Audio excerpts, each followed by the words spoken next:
UN Spacey Wolf Squadron. This is your Wolf Commander Wolf 10 back again. I'm a werewolf. After this quite hiatus I've been taking for quite some time now. Now I'm back, y'all.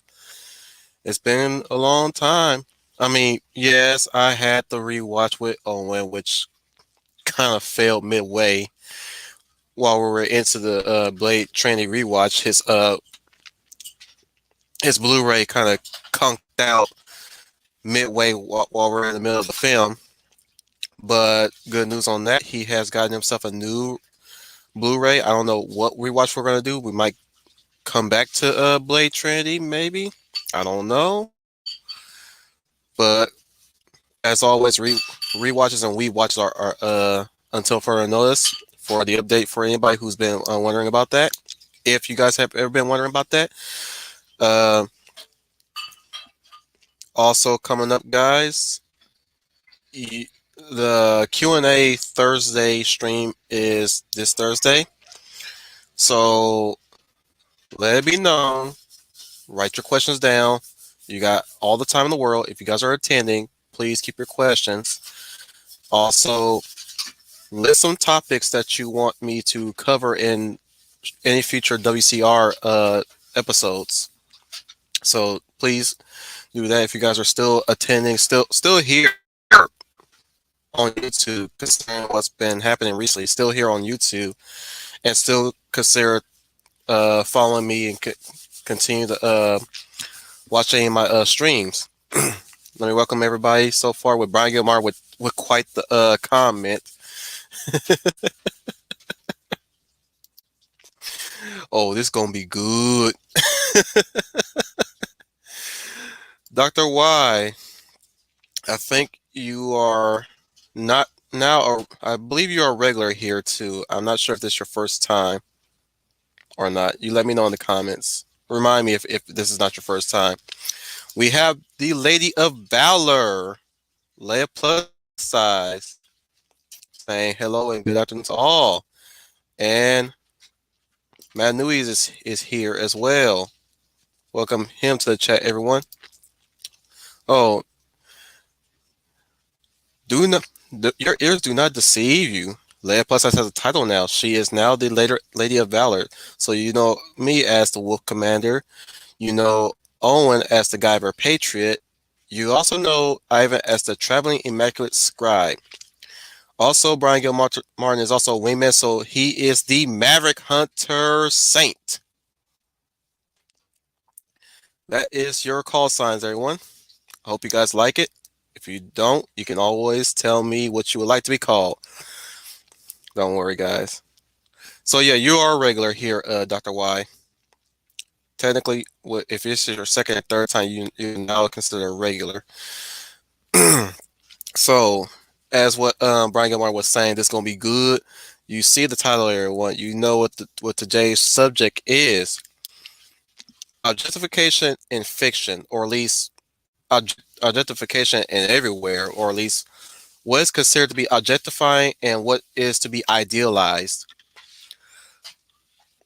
I believe people have over the years skewed the perception of what is objectified and what is idealized. I made no bare bones that I what they consider to be objectification is actually idealized in my eyes, or what is allowed to be objectified and what is not allowed to be objectified has raised a few eyebrows a few times. Also, welcome Schooner Tuna. He's also here. Man, we are definitely becoming the UN Spacey. We're slowly becoming the UN Spacey Wolf Fleet. But let me continue. This topic, I would say this. This topic came up as oh,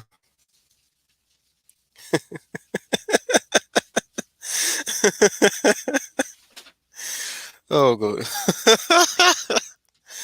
Dr. White threw me off with that. I'm going to be reading that comment soon once I'm done rambling. Yeah, what triggered this type of stream was Sound Engraver's Monday Night Muse, the Monday after last Monday. I mean, she when a lot of us were talking about doing a fan of her, she mentions that don't objectify her. Not saying that she's wrong to say that. She's every right to say that. Very every right to say that. And I'm definitely going to get into what I mean. I'm going to voice the difference between idealization and objectification. I'm also going to bring up why objectification can be a good thing while also being a bad thing. And it's definitely going to I'm definitely going to address something that nobody ever talk about. For many times I've came across those who have been the opposition of the opinion of the social progressives on how they're talking about objectifications and all that stuff. So I'm going to address some things that they never really addressed that much. Not saying that they're wrong for not addressing it. Not saying that they're not of the right opinion for not addressing it. Nor am I saying that they are not the end all be all for not addressing it. But I'm definitely going to bring up something that nobody has really considered bringing up when it comes to objectification, or at least a deep, thorough look at what's objectification and what's idealization. So yeah, this came up again from Silent Graver's stream. I thought about, like, you know what? Let me talk about this next Monday, because this has definitely this should have been a talking point last year in 2020. I I think I should have made this a definite topic of discussion last year, but you know what? New year, new material, interesting material. Might as well bring out the big guns, right? So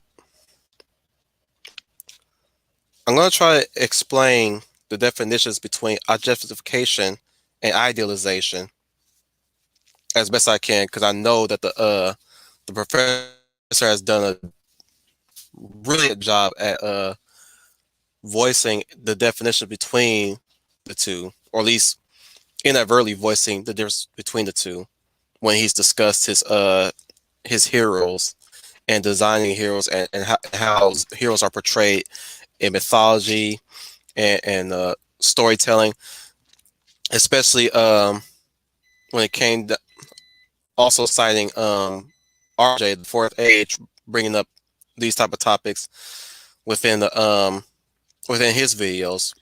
His heroes being the paragons of virtue. So obviously, you want to display the paragon of virtue as best as you possibly can by design.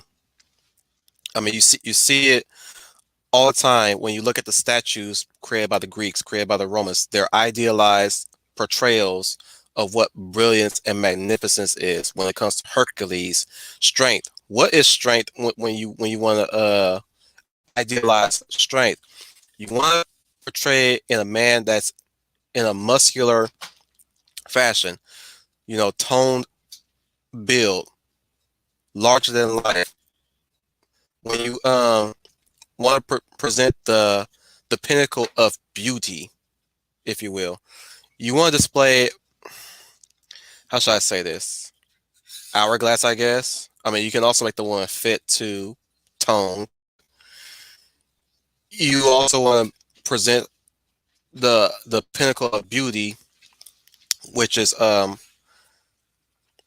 everything must reflect how you take care of yourself.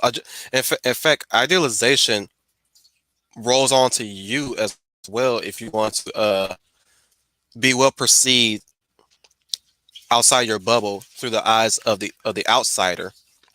You will want to present yourself in your idealized look of yourself, how you look at yourself, how you look within yourself, and how you look outside yourself. How you look within yourself reflects outside yourself, most definitely.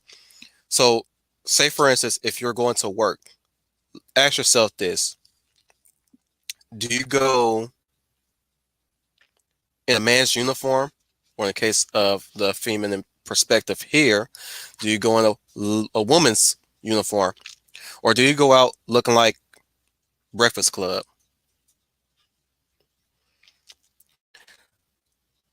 I don't. You don't have to answer that. That's rhetorical. Just take that what you will.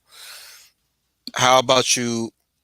How about how you live within your home? Are you a scholarly person? Do you take care of your house in a neatly fashion? If you're a scholarly person, do your household reflect also how you look? You don't have to answer that either. Just take what I'm saying and think on it, marinate on it, if you will. Objectification is more of, I think I can find a way to best describe objectification. It's more of a thing that you just look at, if you will, whether it's something of sexual content or something of value that you look for just to look at and stare at for a long time. Sometimes both sides, be it with objectification and idealization, tends to bring something out of you. Idealization comes with you what you aspire to be, especially if it's an aspiring image to shoot for.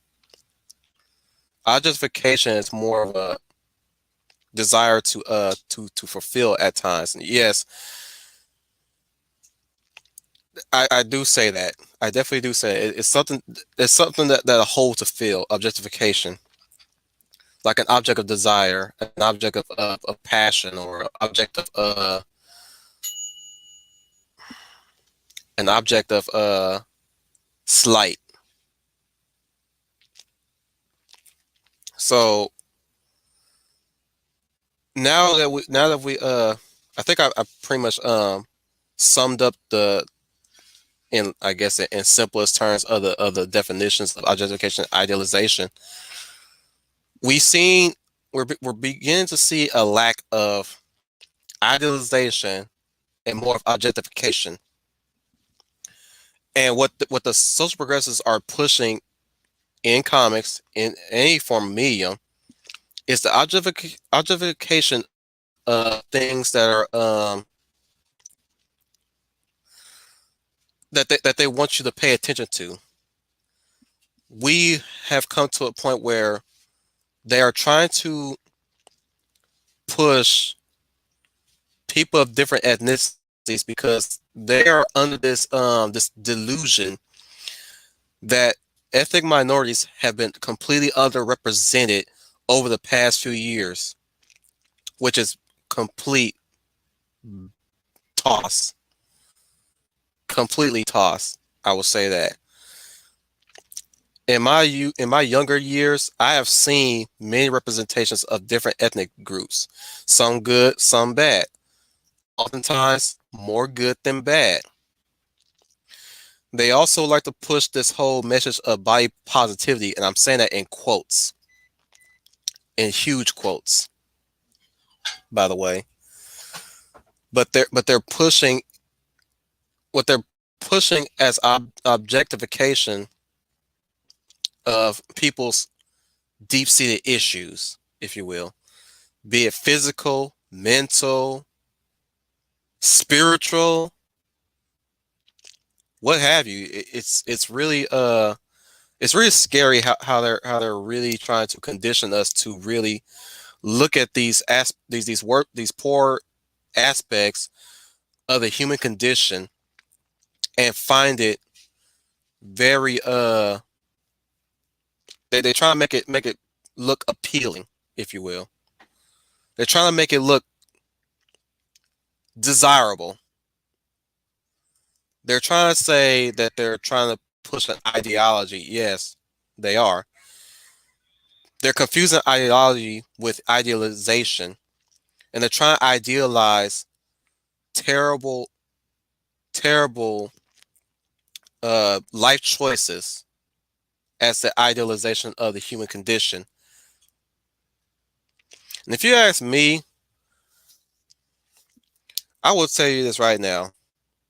I don't care what body. I have a limit though. I have a limit. I will say this. I will have a limit. Personality is and character what matters to me most of all. I don't care if you have a gash scar. I don't care if you have stretch marks. I wouldn't have cared if you're a plus size or dare I say it, stick bug. If you have personality and character, that is completely overlooked because beauty is only skin deep as they like to tell us, but at the end of the day, how you carry yourself, especially with your personality and your character intact, how you carry yourself really reflects your outside appearance. So don't get it twisted, guys. You will have to really look your best. You will have to look very appealing. They try to push this message that you don't have to do all that to impress people. You're doing this for yourself. Where I'm saying it's like no matter what you're doing, people have a certain mindset towards you regardless. The only thing you can do is really prove them wrong. At least you can carry yourself like nobody's business and continue to keep doing what you're doing, and it reflects outside yourself. So if you're walking down the street and you see a woman, let's just say with a decent amount of makeup, excuse me,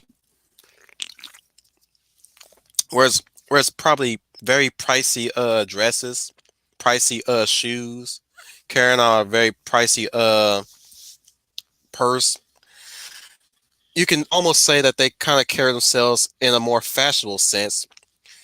I mean, you ask the question: do they carry themselves outside of that, or do they go home and look like a homeless person at home? But when they go out, they go out looking like Kim Kardashian. Let's use her as an example. Same thing with a man wearing a pricey suit, maybe got a good gold watch around his wrist, alligator boots. Let's go with those alligator boots. Maybe a fedora. Do he carry himself like a businessman outside his house, or do he go home looking like Kevin McAllister from Home Alone? If he wasn't living in a rich house, if you will. But yeah, I'm seeing it now where you see a picture of a half naked plus size woman doing yoga positions and stuff, and I'm like, and I sometimes think only thing I'm saying is, well, good for her, she's doing yoga. But the taglines around her is suggesting that I'm supposed to desire only this woman, a plus size woman. I'm not allowed to look for skinnier women or slim, thick women or, dare I say it, muscular women. They're trying to push this message that this is the idealized look that you should be going for because apparently plus size women are not desired. I've seen men date plus size women every day underneath the sun. That is a bold-faced lie. They're trying to give voice to a small percentage of plus size women that can't seem to find a man to save their lives, or worse, they'll find a woman if the opposite sex is not attractive towards them, attracted towards them. Which I'm gonna make a stream about that. I've been holding off for a while, but I'll talk about that next time. But yeah, they if worse comes to worse, they go to the opposite the same sex route for that, which funnily enough they're playing a part of a stereotype that they're pushing in media now, which again that's going to be a stream that I've been trying to collect my thoughts on and get enough as much information and examples for that one. But like I said, another talk for another time.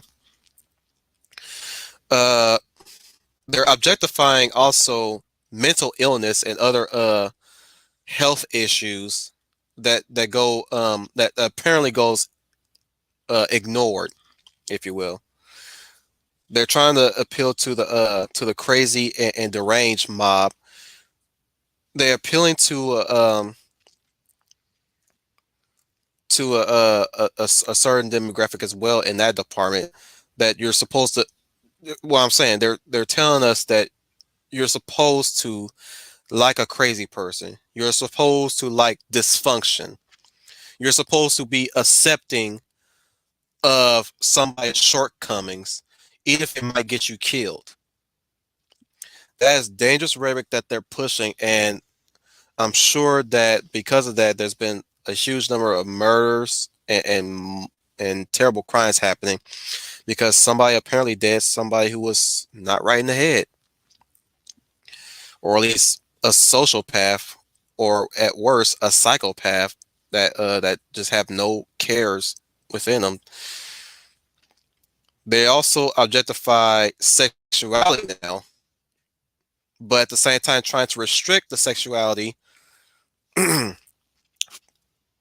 from the opposite gender. They are they're pushing this idea that yeah, I one time agreed that women are allowed to be sexual.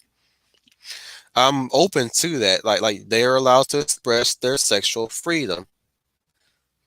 However, I'm also of the mind that per, they should always take great care for personal responsibility and take great care to how people perceive them, regardless of whether they want to explore their sexuality or be free with their sexuality.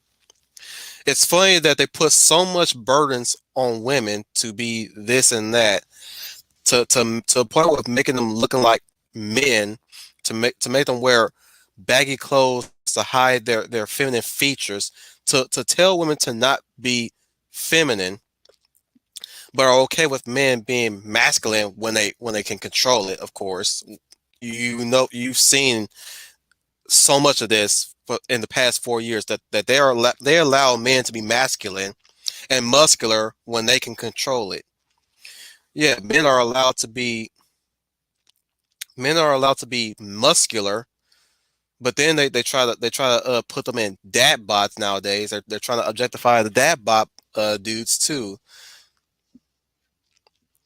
Given that message, they're teaching our youth and many others, like my others who have no direction, that you don't really need to put much effort into your well-being. You don't need to put any much personal responsibility in your healthcare toss on that one.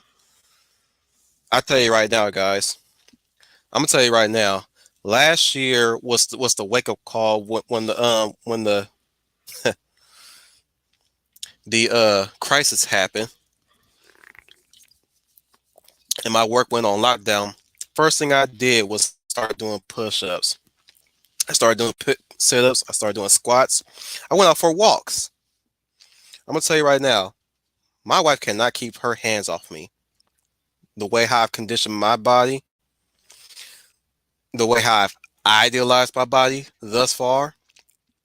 I posted my pictures on Facebook. I'm pretty sure some of you guys have seen the pictures of my results for that single year. It may not look much, but it's getting there. Dude, I'm freaking Zeus right now. And I'm feeling, well, you know what? I should not be using that. Yeah, I should not be saying Zeus. Zeus is not the pinnacle of what a man should be for reals. I guess, you know what? It's going to be hard to really pick out what great Greek mythological figure to really follow, because not many of them are that great. They're pretty flawed. Let's just say that. Oh, I will use a better example. I'm Superman, guys. I'm I feel like Superman. I feel like Captain America at the work I've been putting into myself. Now I'll also admit that I had my lazy days where I stopped for a while, but when I got back, I was determined. I put a little more into to my push-ups. I put a little more into my sit-ups. I even put in more hours into my walking. Now I walk for 6 hours straight. Not always daily. Not not always daily, but when I do, oh, I put my all into it. And like I said, she literally cannot keep her hands off me. So there are times she'll stroke my arm. She'll squeeze it sometimes. and she loves it. She loves what I did for myself. She's proud, and I'm all the better for it. To be honest, I think I don't nearly cough as much when it comes to my asthma. Now that I'm working out, I don't have I have a better sleep schedule. I'm getting a little personal here, but I'm going to get back into the topic at hand. Trust me. Point being is personal responsibility should be the forethought of anybody's consciousness. Even if you are going through a period of vice or a period of fun time, personal responsibility should be at the forefront at some point in your life, especially if you hit rock bottom. That's why we love to see our superheroes being muscular. We love to see our women being feminine with all forms of body types. I mean, I will even say this. There have been plenty of plus size women characters I've seen that, man, I went gaga over. I'm like, dude, she's plus size, but I will, whoo wee. I'm gonna stop right there. That's all I'm gonna say. I try to keep this stream PG. I'm gonna try, but make no mistake that I've explored various body types of female characters that are very appealing. Afraid that what they're pushing are very unappealing characters. Let's go with the idealization. Y'all name your idealized characters. Mine being, of course, the greatest superheroes like Superman, Batman, Aquaman. You know, your classic DC superheroes. You also got the X-Men. Each and every one of them are very prominently built. You can go to the video games like Kratos, um, Bayonetta for the femininity, or Commander Shepard, or in the case of Cyberpunk 2077 V, whichever one floats your boat. Heck, even Ark Survival Evolved, when I played that, I mostly played a very muscular feminine character. Same thing with Conan Exiles. I really like, once you give me that option, I go with a very muscular, tall woman. I like I'm serious. When you give my character the option to change their height, to to change their musculature. Oh, I'm going. Make no mistake about it, guys. I love me some tall, muscular women. So, oh man. uh, just letting you guys know, if you ever decide to play the Attack on Titan games, pick two. You get to play part two. You get to play as you can create your own character, and dude, it's freaking hilarious that when every time the characters in Attack on Titan 2, the game, when they talk to my character, they're literally looking up at her. even even Erwin of all people, and he's a tall character. He's a tall guy, but like my character is like giant size, and he just. I wish I took a screen cap I could show you guys. It's hilarious. And every time I approach a character that's purportedly tall for the story's sake, I just get a little chuckle because I'm like, oh man, you're the tall dude, but you're looking up at my character, and it's hilarious how that's working for you. It just I'm just saying it's very awkward because it puts you in the bird's eye view of the point of view of your character when you talk directly to them. But I digress. It's amazing though. It's very amazing. Um, Objectification, idealization. Now, now, I was going to say that I did make mention in one of Professor Geek's stream. I made a mention about Wonder Woman, and I made a contention between the difference between idealization and objectification. So, in my comment, I said this to the professor directly. I said if you draw Wonder Woman with a cocked hip standing proud, that's idealization. If you draw her laying down, posing in a spread eagle, that's objectification. Now you guys know the difference. Objectification does not come from the fact that you put large breasts on a woman, unless she's hiking them up, presenting them. Yes, that's objectification, but they saying that objectification comes from the pure fact that you have put large breasts on a woman, completely ignoring that real life that there are women out there that are naturally large breasts.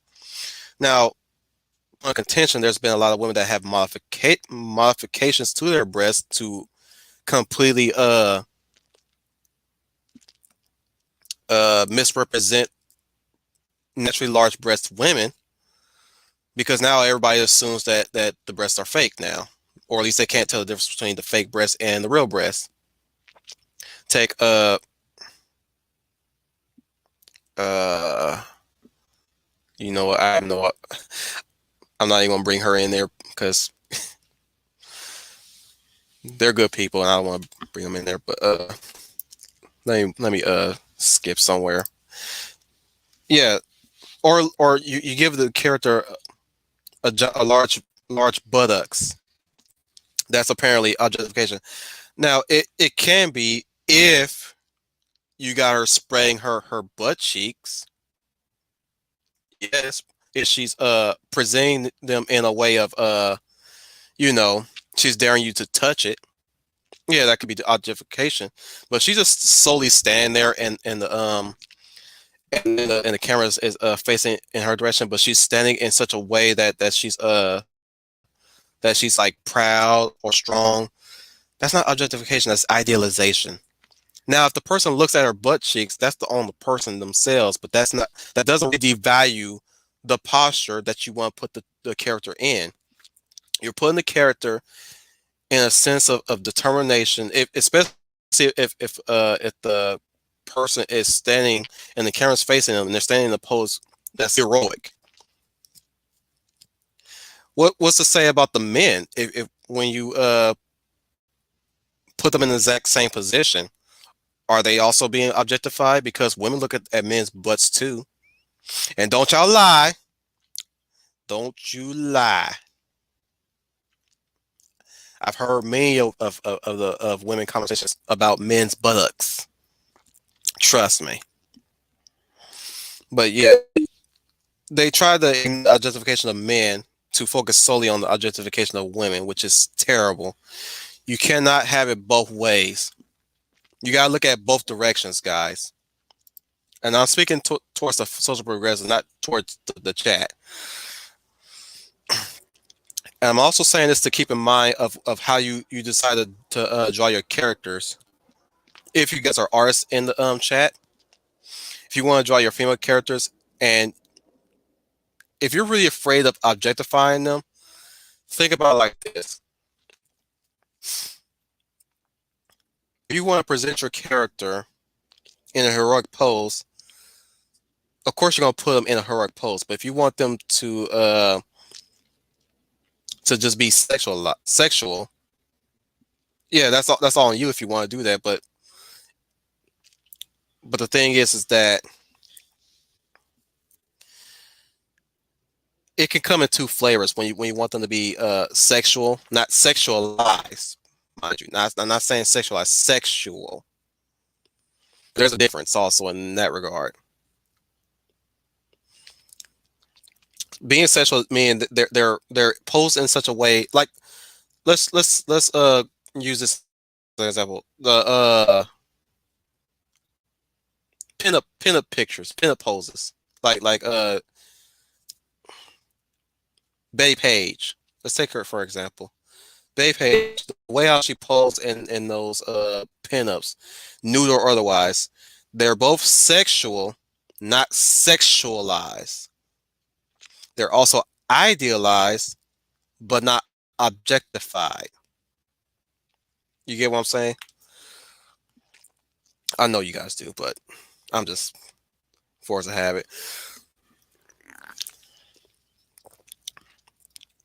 Another thing I've picked up on last year and the years before, they're they're starting to objectify children,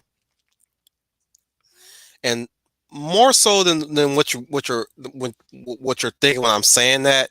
No, they're trying to make children into grown-ups,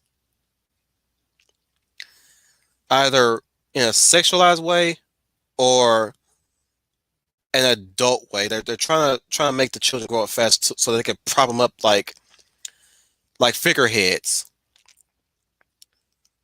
That girl's objectified. I don't care what anybody say. Thunberg is objectified. Even if she is not wearing very revealing clothing, she is being objectified. And mind you, guys, objectification doesn't mean you put a character in revealing clothing. Objectification can come in another way too, where you're propping them up just to be a sort of a caricature, if you will. That's objectification too. Like say with let's go back to fictional characters. I'm gonna try my best to steer away from real life people, but let's go back to fictional characters because this is about objectification in fiction. So you got Storm. She's now the objectification of black empowerment, or another movement that I will not name because as much as I would love to, as much as I would love to be daring, I'm still trying to get this channel up and running, and I'm still trying to find a way to make money while I'm on lockdown. Hopefully, I'll be able to turn wherever it is that I'm trying to get set up into a business. And I do not want to be I do not want both of us to not be working, or at least one of us to be working. Both of us should be working, but personal problems aside. But we know what the move I'm talking about. So she's been used. I'm sure she's been used for that movement now. Same thing with Miles Morales. He's been objectified now. I can't even. I used to like Miles Morales when he first debuted it in Ultimate Spider-Man.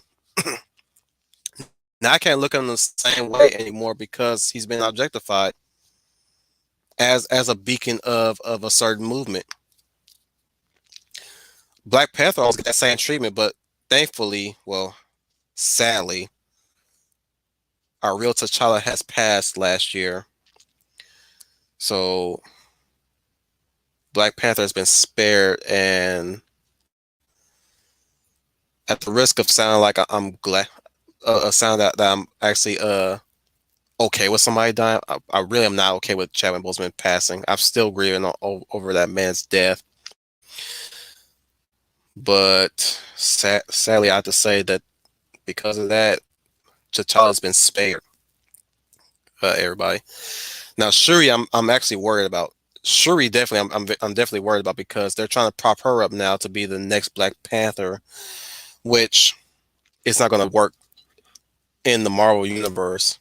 The Marvel Cinematic Universe, it's not going to work. They might as well quietly just shut it all down. In fact, shut the whole MCU down. At this point, back to the objectification of children. Let me swing back on that one. Like I said, they got the young activist thing going on. They're trying to prop our children up in schools to be activists now. That's objectification too, because you're setting these kids up for a certain agenda and objective. Setting up for an agenda and an objective that you want them on, which is being an activist.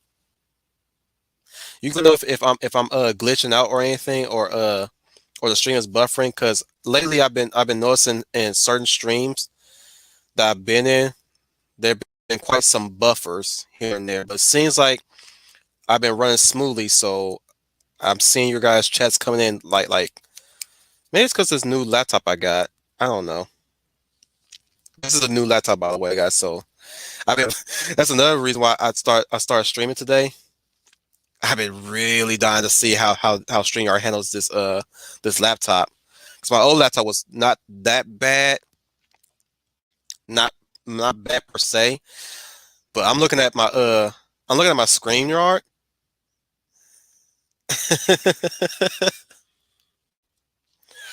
and it's going smooth. I don't know how you guys are doing right now, but like I said, ever since the second incident that's happened recently, seems like they're trying to double down on the use of the internet. Seem like I don't know.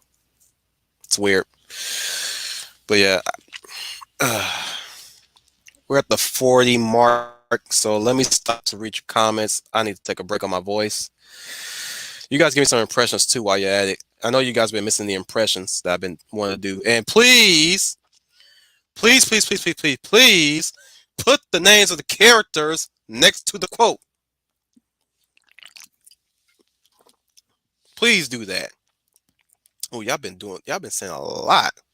Started from the top, now we're here. Starting from the top, now the whole team here. Started from the top, now we're here. Started for the whole. This is gonna be a long stream. I know it, and I'm glad for it. I'm here for it, guys. I'm here for it. Excuse me. Man, Nui. They wrote the two together. Yeah, ideals. Yeah, they try to rope idealization and objectification together.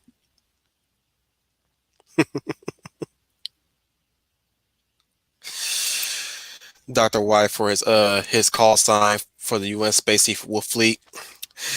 Just call me Doctor. Doctor of what? Doctor of Curiosity. Brian Gilmartin with the interesting, excuse me, the interesting comment. All you guys' comments are interesting too. There's been a lot of erroneous conflation between objectification and idealization. Yes, there have been. They don't. They are so fixated on the negative aspects of objectification to the point where even idealization bleeds into their negative perception.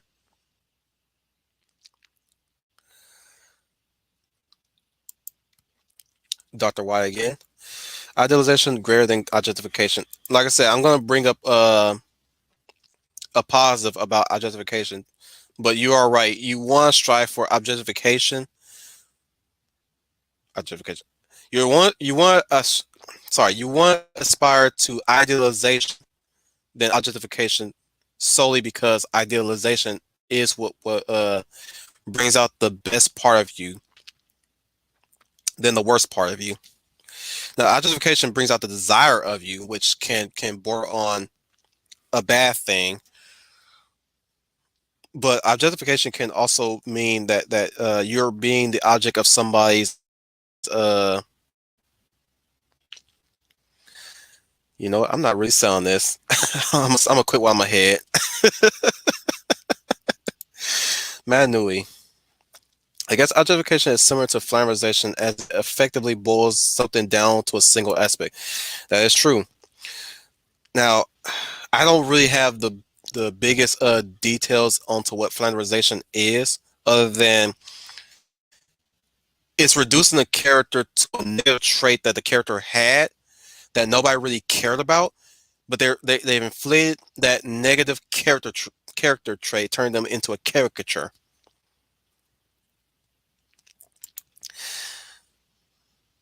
Schooner Tuna. Idealization in fiction is the attainable goal. Objectification is a hyper stereotypical idea of a goal deemed unattainable. That is correct.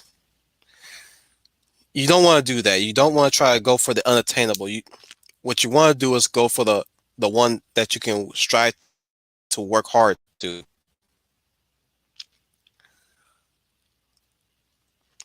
Another from Byron Gilmartin.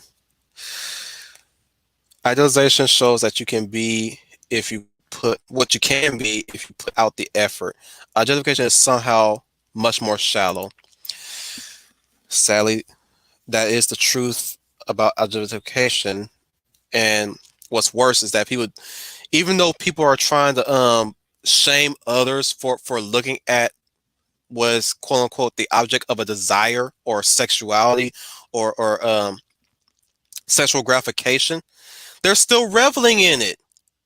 They're still reveling in it, and yet they act like they're arbitrary people that cannot be repulsed by it because apparently they're taking back the power. Power is a responsibility. It's not a toy that you wield. Fools. Of course, man, it continues with his flannerization topic because when you flanerize a character, you pretty much get rid of every aspect and simplify them. Yep.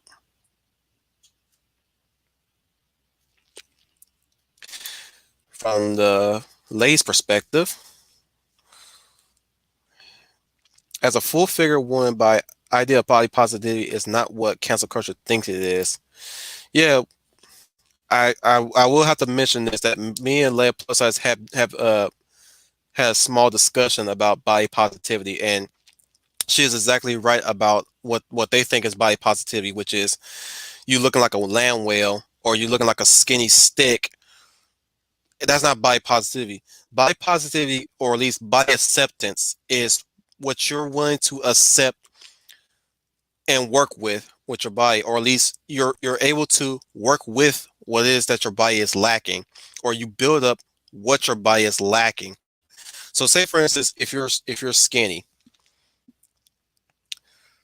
most people will say eat more, but you can live with being skinny because there's some beautiful aspects to being skinny. What you don't want is to be unhealthily skinny. So instead of trying to gain weight, you should continue to build muscle, or at least work your body out to look muscular. Because you can be lean as all you want, you can be skinny as all you want, but as long as you look like you're taking care of your body, you should not worry about that much. Or if you're plus size and you cannot find if you seem to have a no way of shedding off that body weight, still continue to do exercise. Still continue to do your diet and eating healthy and all that stuff, or at least stay away from foods that can harm you. Just because you're in the negative doesn't mean you can turn it to a positive, is what I'm saying. So yeah, body positive should be more you working towards a positive aspect in your body, despite what your body has. Even if you have a scar that's very noticeable, it's like nobody really cares as long as you carry yourself the way that you do. If people are tiptoeing around your are trying to tiptoe around your physical flaws, that's that's their problem, not yours. Like somebody trying to tiptoe around my asthma, they always ask me, "Is this okay with your like, dude? Let me decide that. Let me let you know if that's affecting my asthma. Don't just assume." Because what they're trying to push with this whole quote unquote body positivity, the people with the quote unquote physical flaws, while at the same time trying to shame others for not desiring the people with the physical flaws, like the ones that are actually taking care of their bodies. They're shaming people who take care of their bodies. Oh, you're privileged because you lift weights. You got like no. I don't even have access to a gym, and I was able to get my muscles the way I did on just a routine. Use myself as an example, by the way. The pictures that you saw on Facebook, if you guys have seen them, if you guys have seen them, because I didn't share them on the Geek group. Most of you guys are my friends, so you might have seen them. But that was on push-ups and sit-ups and walking alone, and sometimes stretch. Just because somebody is super muscular doesn't mean they're privileged enough to be in a gym. Brian Gilmartin. The only true body activity is physical fitness. There's nothing positive about being morbidly out of shape. You right, brother. You are right. Dr. Y, and he says beauty comes in layers. Yes, it does. What layers you want to show it? That's showing though. Manui. Pretty sure what they call plus size is actually obese. Yeah, obesity is not a really a healthy, let alone attractive look to aspire to at all. But some people are okay with it. So I tend to let live on that front. But they try to they try to objectify morbid obesity. And they're not in comics. They're not really doing a good job of selling the morbidly obese as heroic either. All they're doing is sitting around eating up foods and stuff and crying why. You know, that's not a hero. That's a whiner. Don't be a whiner, guys. Be a doer. Layer plus size. To me, body positivity is loving yourself in order to take care of yourself. Everybody cannot be a size zero, but you have to care for the body you have. Exactly. Exactly. I tell you right now, I was snacking, just snacking. There are times I will even say that when I was into wine and all that liquor and stuff, it really did gave me a beer belly. I looked at myself in the mirror. I saw that beer belly. I was like, oh no, that ain't gonna fly. Number one, I stopped drinking. Number two, I really worked my damnedest, excuse me, to shave that fat off my stomach, and it's more of a UFC type deal where you see most of them they have the pecs, the top pecs and the muscular arms, but sometimes that gut area doesn't really have that six pack that you expect them to have. It looks like that, but the six pack is actually coming in the more I work on it. You've already said that. I don't know why you even repeated that, but okay.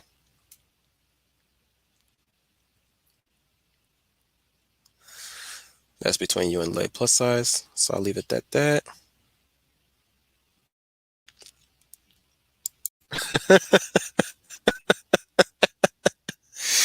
Dr. Wise says, my brother goes out just like a cowboy. Sweet. Does he work at a ranch? You don't have to answer that. If you don't want to, I mean. Brian Young Martin with the really heavy hitter too. A heavy hitter, I mean. They're trying to appeal to the lowest denominator. We've all been saying that. Everybody's been saying that, but it bears repeating. They're appealing to the lowest denominator, especially in business. Nobody cares about what your business is. They just want to see far and look at it on the behind a sheet of glass. I said this in many streams too. They don't care whether or not black people are well represented in stories. They just want to see them behind a screen, behind a glass on display. They ain't gonna buy it. They're just happy at the fact that they're there. They're not gonna buy it. You won't put it like this, guys. If you guys are gonna run your own business, run your business with the idea of selling, not presenting. Let's just say that. Selling, not presenting, because that's what they're doing. They're doing too much presenting. Schooner Tuna. Objectification makes you believe that what is deemed beautiful is nice and what is deemed ugly is mean. Idealization asks you to look and say, you're good, but what can you do to better yourself? Exactly. Like plus size. I have two sisters. I'm of the plus size of the two. They're both thin. No hate from me. Exactly. You really should. Yeah. That's another thing about this whole objectification that they're doing. They're using objectification to feed into one's jealousy and inferiority. There's a lot of inferiority complex plaguing these types, and they feed off that inferiority. So I'm glad that you don't look at your sisters and have an inferiority towards them, nor do you have inferiority towards yourself or or you look down upon yourself deep inside. I'm going to assume that you do good to take care of your body, Leia plus size.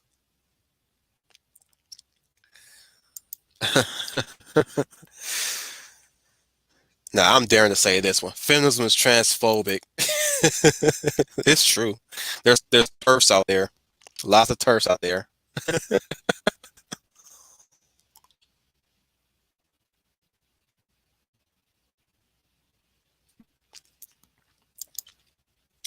Like, plus, as a man, no, I agree. Obesity is not healthy, but I also don't feel abusing an obese person is right either. There are positive ways to help a person get healthy. True.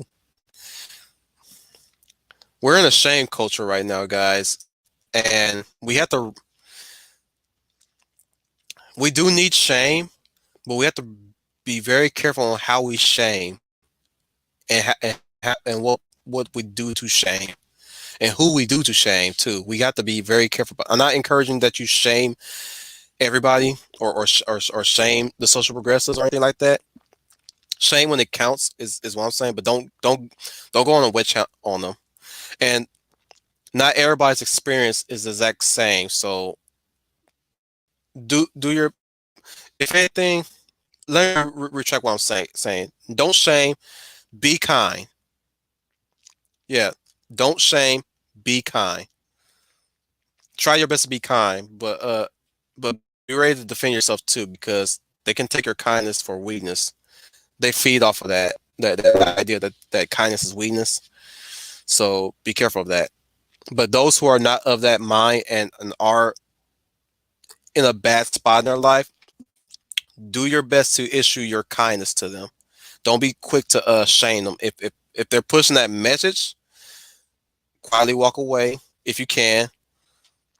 But if they choose to press on you, then yeah, be ready to defend yourself. But those who are not of that mind and are at that low point, try to do your best to issue your kindness, no matter what,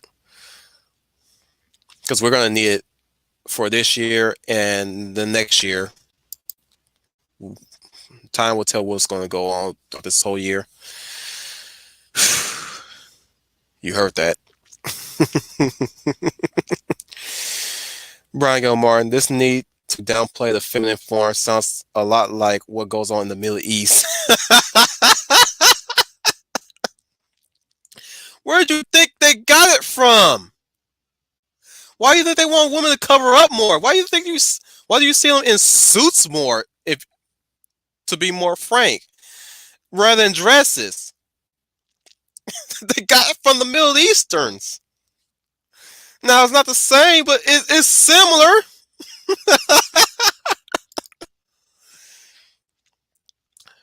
School return. Instead of calling it a dad bod, can we call it a father figure?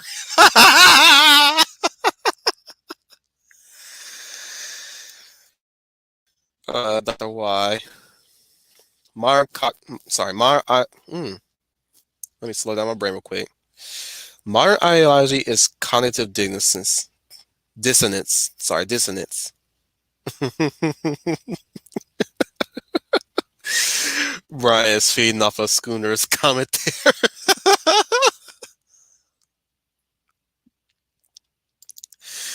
Lead plus size. I agree. It seems that social media does not want a woman to look like a woman. They don't want a man to look like a man either. You see how they putting little boys in princess outfits 2 years ago? Now most of these pretty boys are wearing dresses too, and they're not. And here's the kicker: most of these pretty boys are not wearing dresses to push a message. Some of them are pushing to appeal to the feminine ideal that men should wear dresses to appeal to women. And by the way, hello, Chris P. And he's listening while he's driving home. Have a safe trip out there, dude. Get home safe. If you're still listening, Dr. Y. I choose Samson. He only messed up with one woman.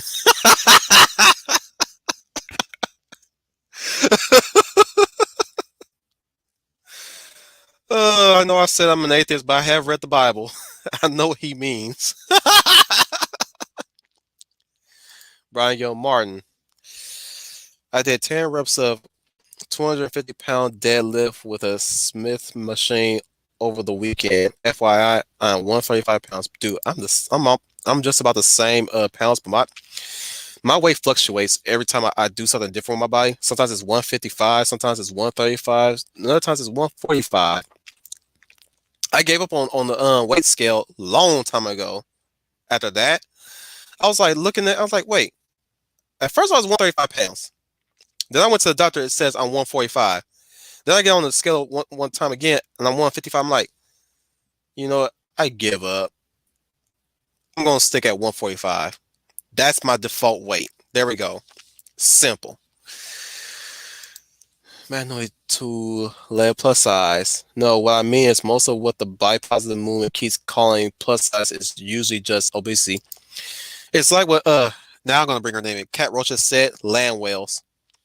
They're basically pushing land whales like Tess Holiday. Tess Holiday is not a beautiful woman. I would say the only plus size woman that borders on Tess Holiday's figure that I really liked was Monique from the Parkers. She's a beautiful woman that was plus size. Now she gone and lost a lot of weight over time. I think. I don't know. She's probably the same way. You guys can correct me in the comments. But another person would have been Rebel Wilson, and I also found out that she lost weight too, and I'm proud of her. To be honest, I liked her when she was plus size too, and she's a hot woman. Um, y'all y'all y'all throw bags if y'all want to, but I'm freely admitting it. I found Rebel Wilson hot despite her plus sizeness, and I'm like, when she lost weight, I was like, good on her. Y'all don't know why she lost the weight, and yet y'all assuming she lost weight because she wanted to look desirable. And truth be told, what's wrong with that to look desirable? What's wrong with that? Have you seen most MILFs? Get get off get out of my face with that. If she wanted, if she lost weight because she wanted to look desirable, that's on her. That's her decision. And I'm pretty sure there's a lot of simps out there that be willing to vie for her desire or be the object of her desire. Now, if she wanted to be healthy, again, have at it, Rebel Wilson. You do you, girl. Do good. You know what I'm saying? Led plus size to Brian Gilmartin. And it's taking a walk. Okay. It seems they don't want you to be feminine in life. That is stupid. God is not done. He knows what he's doing when he made a woman. Amen, sister. Amen. And I'm not saying a woman. Dang it, I just said it. Technically. Still. Amen, sister. Yeah, that's another thing to talk about one day, or I'm probably going to bring up in another stream of one of the big greats, maybe. Schooner, I burned 300 calories yesterday. I forgot to take the cookies out of the oven. Okay, Schooner, I think I got your call sign, class clown. Maybe. I probably think of something more clever than that.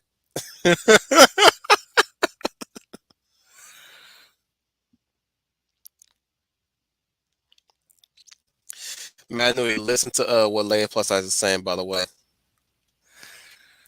Brian Gil Martin, Kanshiro from Fist of North Star, and Momiji from Ninja Gaiden.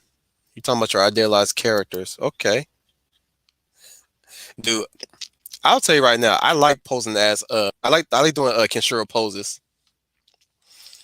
In fact, that's how you know I. Excuse me. That's how you know I like something or I'm enjoying something that I'm watching. If you guys ever to one day, if we ever had a watch along, like if physically like sit down together and watch along something. Say for instance, if we're watching Conan the Barbarian or Conan the Destroyer, and excuse me, and I started mimicking the movements of Conan. That's how you know I like something. or at least at if it's a bad movie, I'm marginally enjoying what I'm seeing, or at least there's something enjoyable to watch in a bad movie if I'm mimicking it. I was like that when I was a kid. And I'm still like that as an adult, and I'm not ashamed for that either. Dr. Y, the ideal feminine body is a lioness or a wolf. You hitting on me, Dr. Y?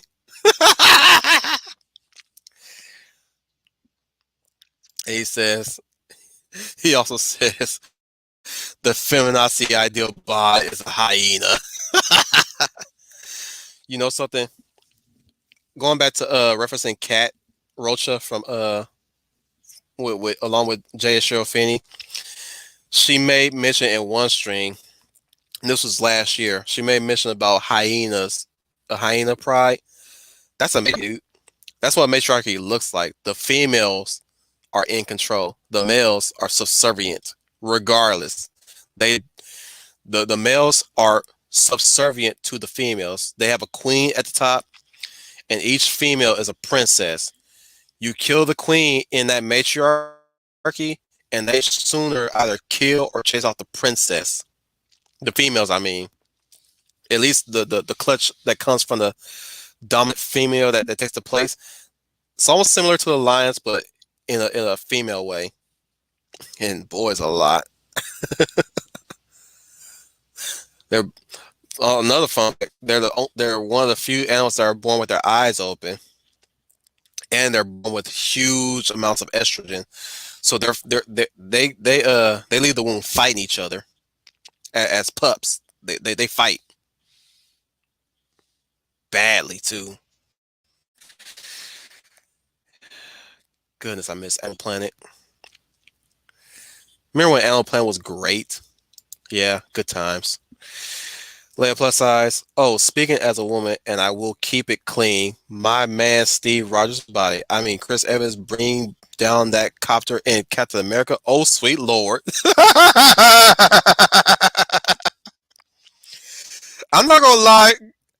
I mimicked that scene too in the theater in Civil War.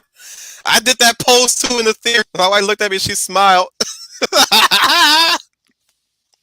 I will even admit that in Winter Soldier, whenever time I get to that scene where him and Bucky first fight, no, the second time they fight out in the open, I still mimic Bucky's punch to Cap Shield because that man, they framed that shot really good. Brian Gilmore to lay plus size. I feel like I have too many favorite women in fiction, and many of them from video games. Well, start naming them, dude, one at a time. Mad Nui, just roll with it. Stop being a robot once.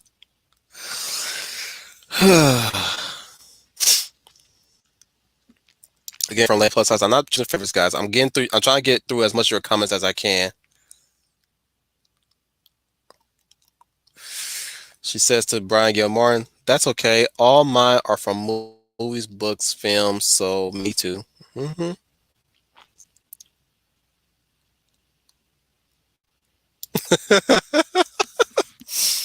You know, I'm gonna do it in my Arnold Schwarzenegger, Mr. Freeze voice. What do the breasts and dumb people have in common? They're both called boobs.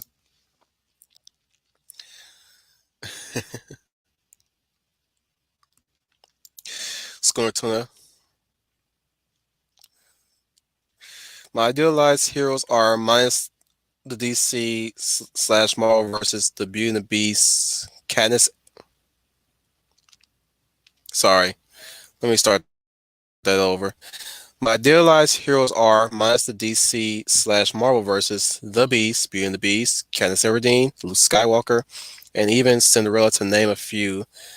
They are always improving / adapting to situations. I don't know about the Beast adapting to any situation. He's more brute force, but if that's what you find strength in, uh, I'm not saying you shouldn't, but he's a prime example of how one can learn to temper their emotions. So if you're an impulsive person and you're using the beast as an idealized way of improving your impulsiveness, have at it, dude. As far as Katniss, yeah, she does adapt to her situations. Luke, yes, yes. Cinderella, definitely.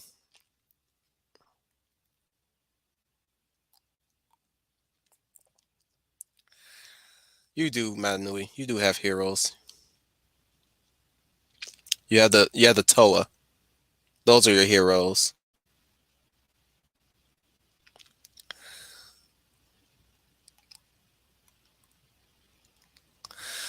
He also has this comment to say: acknowledging women have breasts is not the same thing as reducing them down to just that. And try not to swear too much, Matanui.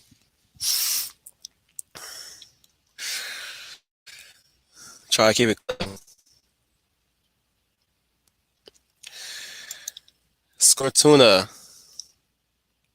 I'm almost near the bottom, guys, so we can continue talking about this. Black Widow, Catwoman, Femme Fatale archetype is the perfect example of idealization by using objectification. They use their assets to accomplish their mission. That is true. That's another thing you guys can take into account when you want to use weaponized objectification, as I like to call it, in fiction. If you say you have a character that's like super duper sexual, you should not make them look like a Southern Belle, I guess, or prim and proper. You want them to show as much skin as they need to because they own up to well, number one, they own up to their femininity, and they also own up to their sexuality. But they're able to know where the power comes from when it comes to their femininity and their sexuality, and they understand the weaknesses of certain types of men. Uh, Brian Gilmartin, why does it take so long to highlight your comment? Thank you. Oh, don't even get me started on the objectification of kids. That nonsense has been going on for a long time now. Exactly. Now, now they act like they can be the arbitrary decision making of your children. Now they trying to turn a boy into a girl and a girl into a boy before the boy and the girl are even developed mentally and physically. They want to control all that now, and that's sad that parents are letting them do that. That's weak parenting. I'm sorry. I'm not a parent myself. I've been around strong parents. That's weak parenting. I know what strong parenting is. Parents decide on what their child are going to do until they are of age to make their decisions on their own. And I look down upon the parents that actually allow to call their children non-binary and gender neutral before the child even decides whether or not they want to be non-binary and gender neutral. And I don't even co-sign to that dumb phrase because because gender is binary. No matter what you think or what you feel, gender is genetic. Gender is of nature. Nature dictates what your gender is shaping itself to be with nature. You're not going to put that on animals because animals are acting upon nature as their gender dictates. Think about it like this: male, female, lions, and lionesses. The lion is going to operate out of his gender to mate and procreate, to hunt when he wants to, and the females go out to hunt and he collects the prey. The females will lay with the male lion as dictated by their gender in nature. That is biology 101. You do not ascribe to what nature dictates, and you cannot say you are of respectful of nature if you're thinking about disrespecting nature by putting that non-binary rhetoric to it. First they were all for nature, now they're against nature. but they don't even take the time to study nature in its natural habitants. But then they can dictate gender and all that stuff when it's all binary and genetic. And yep, and anybody can disagree with me all they like. I'm standing in absolute on that statement. I may not be the biggest expert in biology. Make no mistake about it. I believe in biology and nature taking its course. Whether we are the highly evolved animals that we are, nature runs its course. There is nothing that your feels dictate otherwise. Excuse me for that rant, guys, but that had to be said. I wonder how many likes to dislikes I'm gonna get for saying, but I don't think anybody's gonna stick around that long if they disagree with me. They can disagree with me all they want, but I'm here for the art, not for your feels. Dr. Y, could new She-Ra be considered objectification of children? The characters look more like preteens than older teens. Yes, yes, absolutely yes, 1,000 times yes. They are objectificate. Not only are they objectifying children by making Frosta a child and doing all that stuff, but they're also objectifying teenagers too, with Adora, Catra, and all that stuff. And they seem to exclude the adults out because that's their message. They want the adults to be stepping away so that they think that they can teach their children what's what instead of their parents. They want the parents out so that they can be the babysitters of your child if you guys ever decide to get children or not. Or to anybody who catches in the backwatch, they are trying to act like the dictators of your children. Don't let them in. Don't let them any step nearer towards your child. Because I'm gonna tell you right now, those who think that they can dictate what your child is before they're born, or try to dictate without following the laws of nature, mind you, or the laws of biology, by the way. I'm gonna say that as laws of biology. If they're not gonna follow that, they should not they have no business talking to your children. Because those who are of that mind are laying next to people who like to touch your children. And not in a good way. Yeah, Schooner. RIP Chadwick Boseman. Sorry to bring your name up in such a way too, by the way. So forgive me.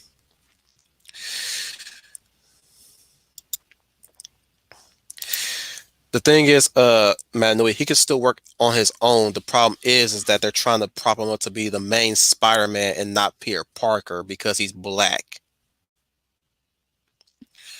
And that's another point of contention. They're trying to prop up black people. And yeah, I said this in a tweet one time. They love displaying black people, mainly black characters, as their pet quote unquote POCs and non-binary, non-gendered characters first before they use any other character like that.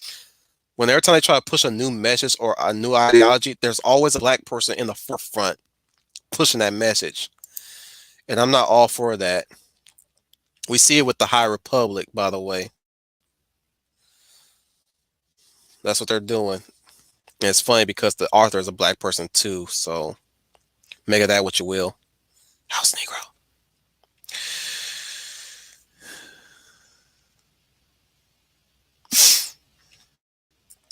I agree. I agree. I don't. I'm not a fan of Miles Morales. I'm not really that big of a fan of Miles Morales. I've always been a Peter Parker fan. I don't care about Miles Morales that much. Well, what I am saying is he can still operate as his own character, but he should not be shoved down our throats all the time.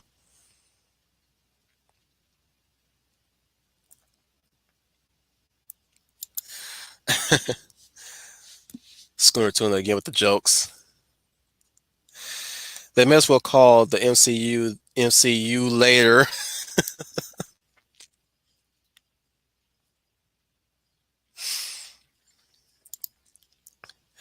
Dr. Y. Endgame was a good ending. Anything going forward is jumping the shark.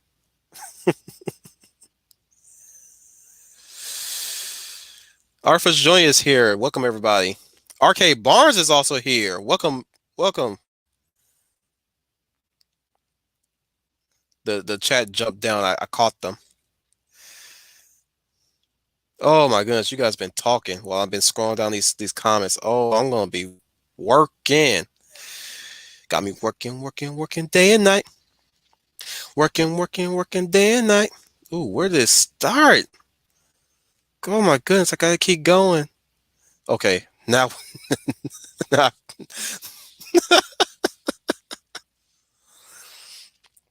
Leia plus size and Brian are talking about the MCU. I'm not for that either. I'm not. Put you like this, guys. I'm willing to watch an all-female group kick butt and all, but the way they're going about it, I'm not for that. I am not for what they're pushing because it's all wrong.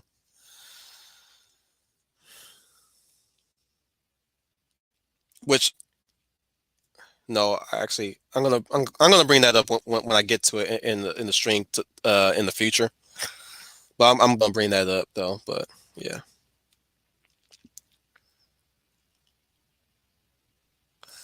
Leia plus size. I knew, I knew, I knew she was gonna bring that up. But again, go ahead.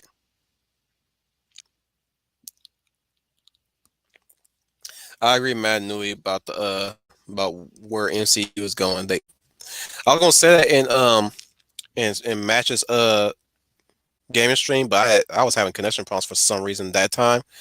But what I was gonna say to Troy, and if Papa Chili catches the stream, this is what I wanted to say to you is that now they want movies to really imitate the comics, whereas not only that they're trying to imitate the comics, they're imitating the worst aspects of the comics currently, whereas in the beginning part of MCU, they were imitating cherry picking good classic comics that were really good. Like Winter Soldier was a good story, so they adapted to Captain America and the Winter Soldier. The Winter Soldier. Civil War would have been a failure had it not had good directors with it and already an established universe happening. I think if they went the way how Batman v Superman went, we wouldn't have liked it at all. We like if say for instance if Iron Man 2 happened and we went right straight into Civil War, we wouldn't know who Spider-Man was. Well, we know who he is, but in the context of the story, we wouldn't know who he was. We wouldn't know who Scarlet Witch or who the Quicksilver is, or maybe even Hawkeye or Captain America. I'm saying like if Civil War came straight after Iron Man 2, we would not have known who Thor is. They would make mention of Thor, but we would know who he was. We would know who Captain America is yet. None of them. Not even Falcon. So Civil War came at the right time that it did, and it had good directors around it because it could have still sucked, guys. Civil War could have still sucked. Now make what you will about Civil War, whether you like it or not.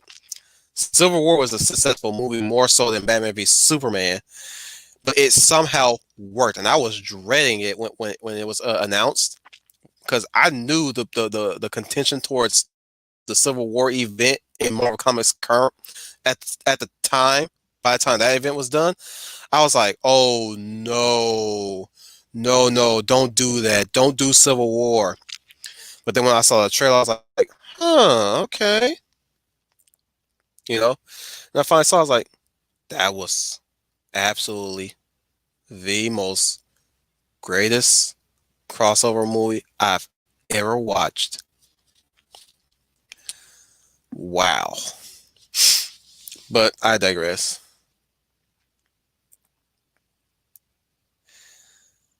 Uh, I'm gonna keep going. Da, da, da, da, da.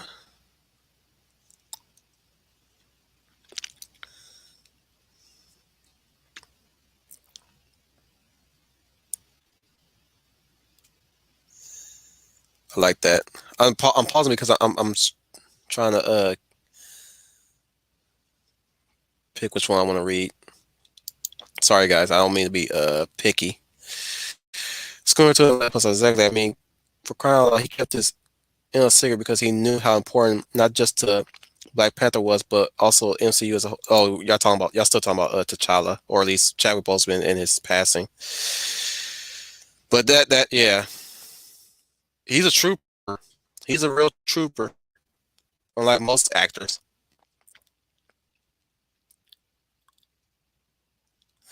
Okay, from Arcade Barnes. It's a constant issue with intentionally conflating and misusing words and terms with the worst people. Lewis Carroll wrote about it in Humpty Dumpty.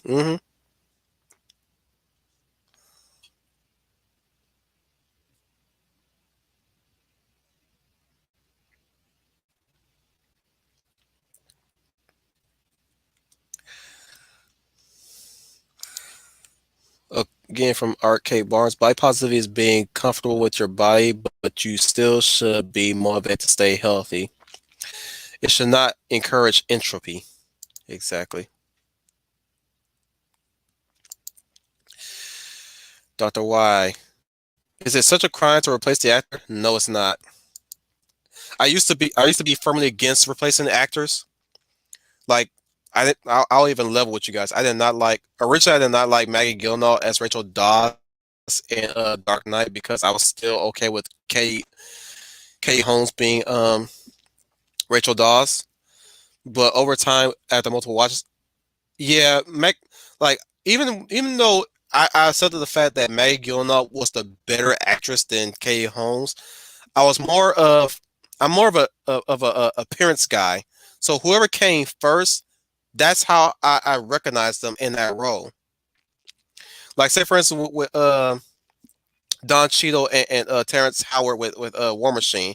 I was already fixated with Terrence Howard being War Machine than Don Cheadle, and when he first popped into on the screen with on Iron Man 2. Speaking of Iron Man 2, I was very heated at the fact that Terrence Howard did not come back, considering that I know now what transpired, which is speculative, if you will. Over time, I was like, you know what, Don Cheadle did. You know what, Don Cheadle's okay as a War Machine, but now what he said about a certain person on Twitter, I'm like, yeah, screw him. He's not my War Machine anymore. Not anymore. So yeah, I'm now more lenient with actor replacements. Same thing with the Hulk being Edward Norton. I know a lot of people want Edward Norton to stay as Bruce Banner, but I like Mark Ruffalo as Bruce Banner all the same. Not so much now because even he has his own issues I'm having problems with too now. But other than that, he was all right as the Hulk. But yeah, I'm nowadays I'm like, you know what, just replace him. Replace him. Replace him with somebody who wants to work, by the way, not just somebody who's just there to collect a paycheck.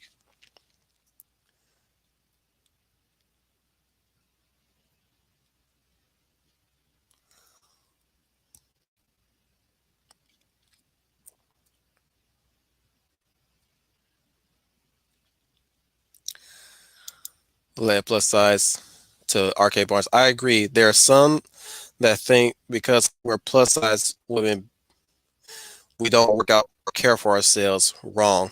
Exactly.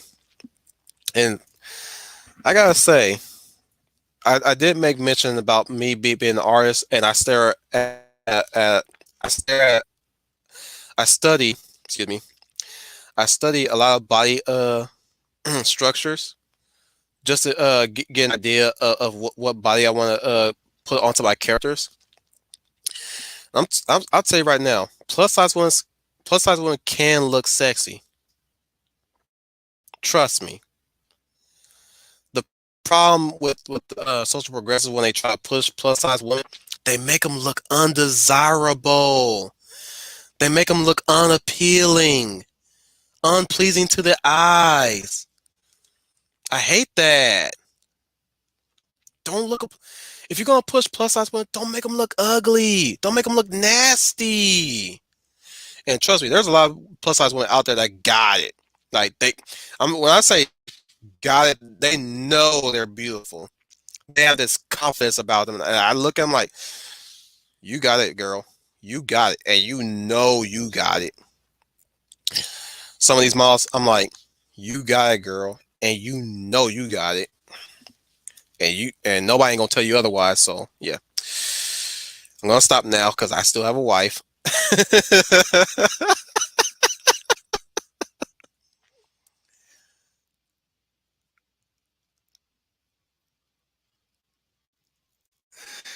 Yeah, that happens in TV shows too. Lead plus size.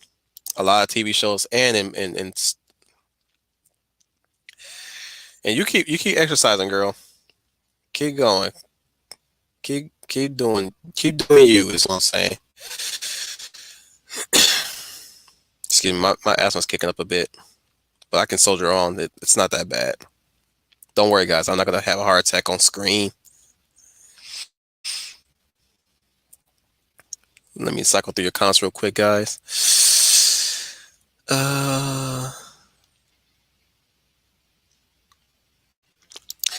Right, I might comment about not shaming people. Don't shame, but don't enable either. Exactly. Don't turn yourself into an enabler either, because if and most people become enablers because other people are shaming them for one their friend or significant other to improve their body, to try to treat their body like a temple, to try to get them to do some personal responsibility. That's why we got a lot of enablers, because people are being shamed to being enabled. That's the problem.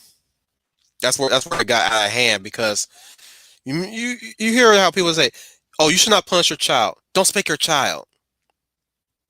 Oh, you don't need to tell that person to lose weight. There's always somebody trying to champion somebody's bad habits, and then they want to shame you for arguing against it. And we allowed them to. I'm not saying all you guys here, but like most of us allowed it, myself included.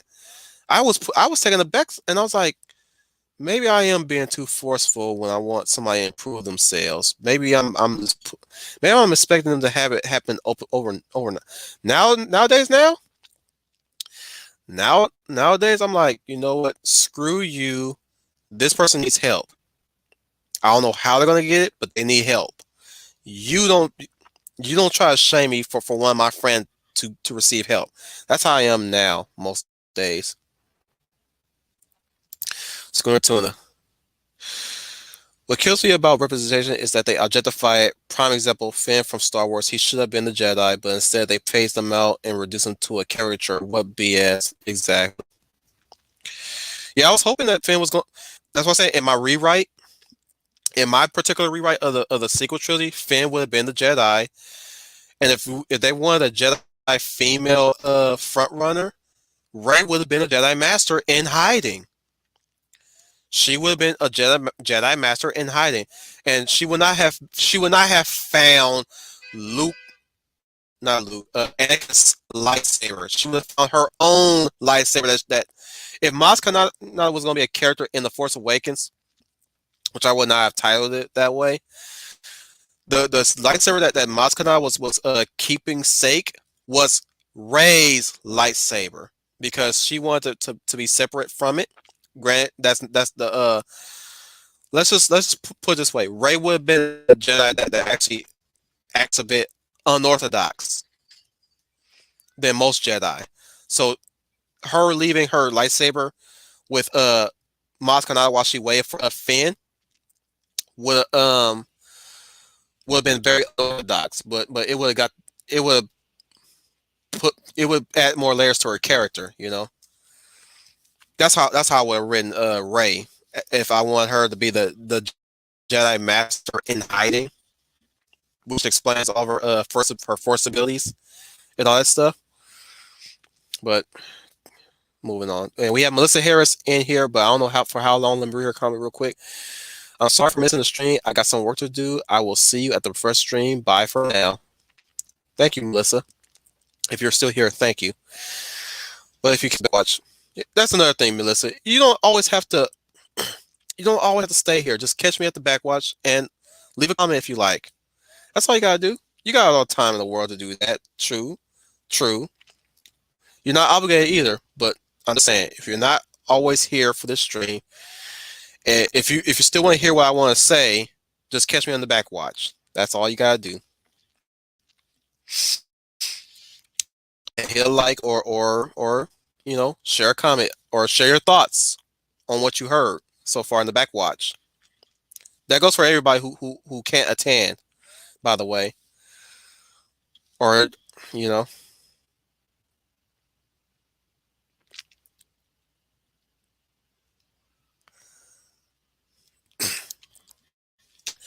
Leia plus that's a schooner too. I agree about Fan. I also fear the same fate will happen to Bucky Barnes in the show. I fear he will be slowly dropped out. I'm a bit optimistic. Granted, I will not watch that show anyways. I don't care for Falcon and Winter Soldier going on adventures. I care more for Steve and Falcon going on adventures and Winter Soldiers or White Wolf as he's called now. You know, I want all. Truth be told, I want all three of them going on adventures, not just those two, because they're not really a friendship established yet, to say the least, in the MCU. So there better be a excuse me. There better be a time, a moment where they're trying to work together and they're not clicking well together. So don't just have them being all friends like that when we know they haven't been like they had that much amount of time together in between the movies. Now, like I said, me and Leia, I know what you thought about the Sharon Carter, the Hulk, and the Sharon Carter and Steve romance, the Hulk and Natalie romance, and even who else? Who else had a romance? Oh yeah, Vision and Wanda romance. I know how you feel about that. I'm I'm with you on the friendship with uh Bucky and Sam. That's where I'm at on your stance when it comes to the MCU romances. I'm where you at with the friendship with Sam and Bucky. So I'm hoping that they're gonna build that friendship up.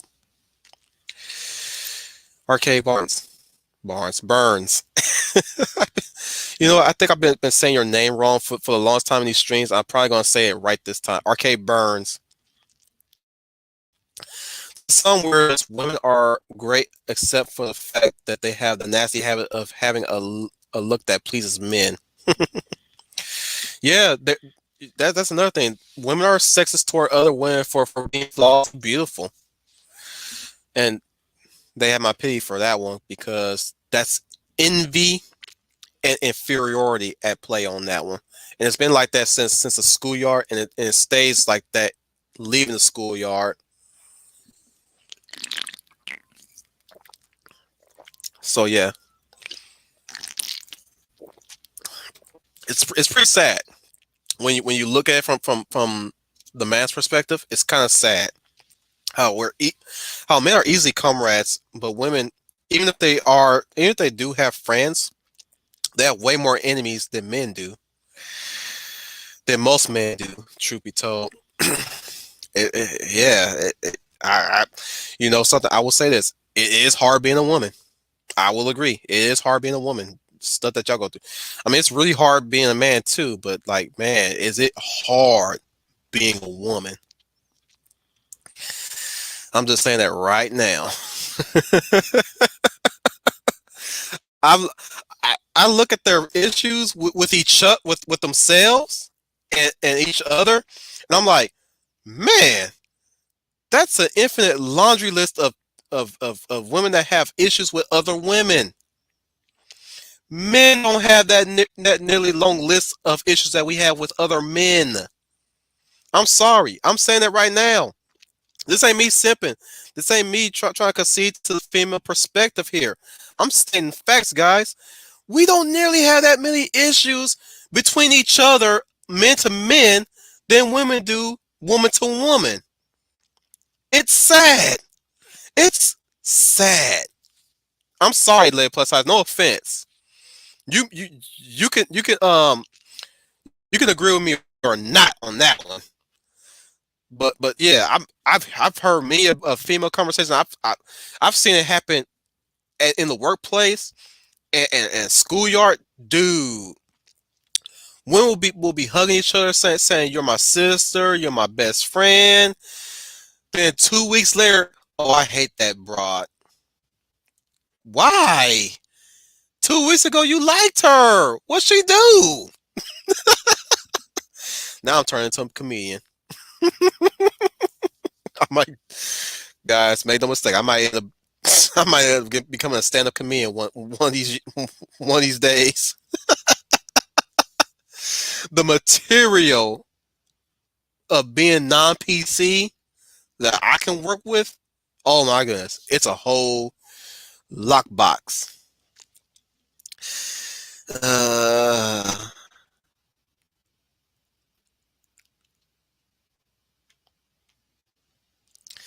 it's going to is also not watching Falcon and Winter Soldier, but for different reasons than mine, and I'm okay with that.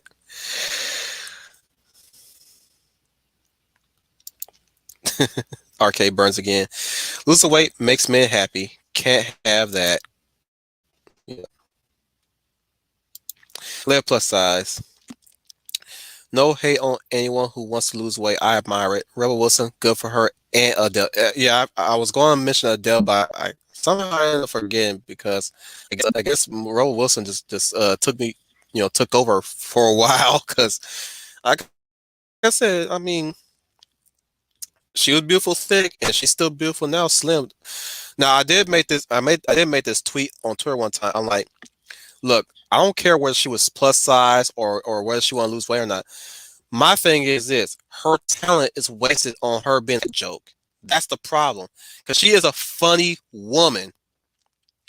The problem is that nowadays they were trying to make her do fat jokes too much, but before that, boy, was she hilarious. I saw her in Night Museum 3. Ooh, I loved her in Night Museum 3. I did not like Night Museum 3, but she was the one that made me like she was the reason why I stuck through Night at the Museum 3. Okay? That's why I love, like, she was the only reason why I liked Night at the Museum. I partially liked Night at the Museum 3. 1 and 2 was fine, but 3 not so much.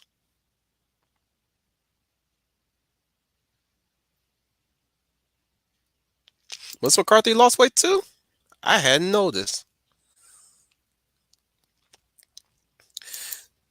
You want to know why they hate them? Because they are identifying with them.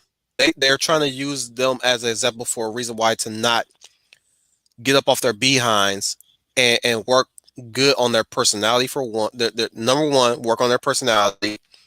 No, first of all, at the top of the list is work on their character. Second, work on their personality, work on personal responsibility and taking good care of themselves, and surround themselves with better people to strive to. That's why they hate them, because they see the celebrities as idols, as we all do. As don't lie to yourselves. There's a lot of actors that we like to see ourselves in. Like, I'll even confess, I see myself in Denzel sometimes. I may not be as I will admit, I'm not as successful as as Denzel is, but I like to carry myself like Denzel. I try my best now to carry myself like Denzel, not to swear as much, but I do let off a few f bombs here and there when I'm not being professional on my own time. But I like to try to look like Denzel. Try to be as clean cut as him. Try to be as chiseled as him too. I try to mold myself to look like Denzel. Now, if Denzel lost weight, no.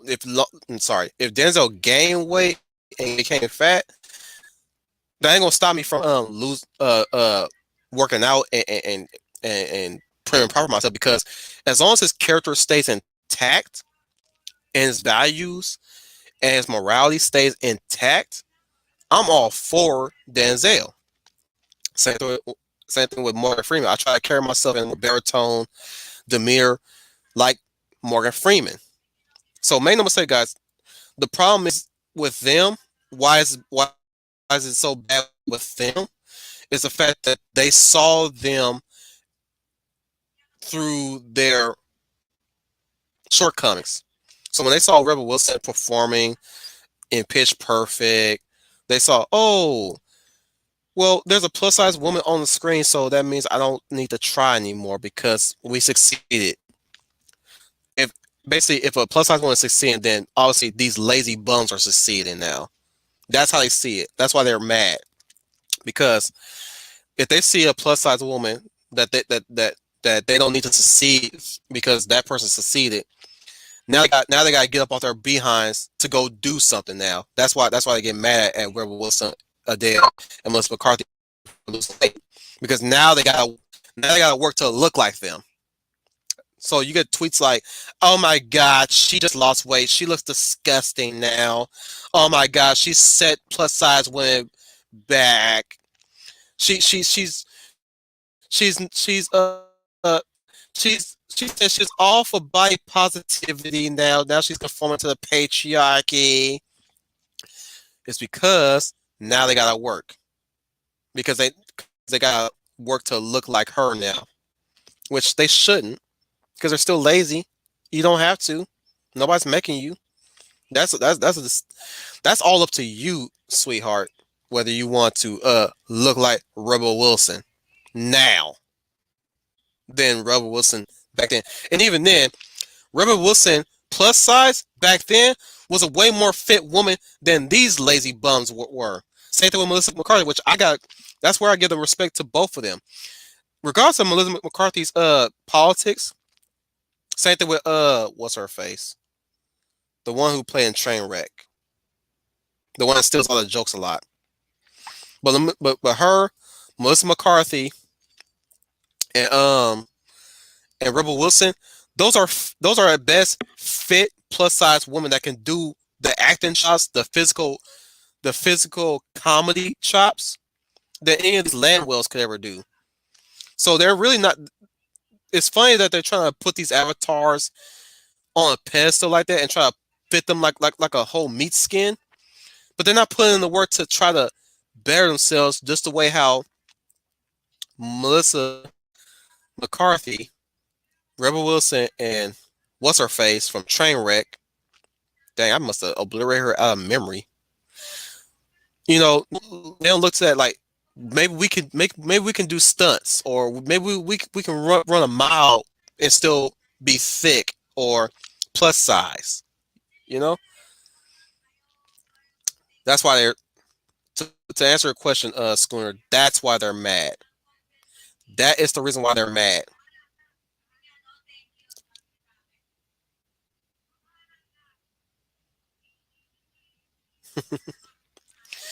Let plus size. There's a lot of people who are very averse to seeing that show. Trust me, a lot of people. You just don't know.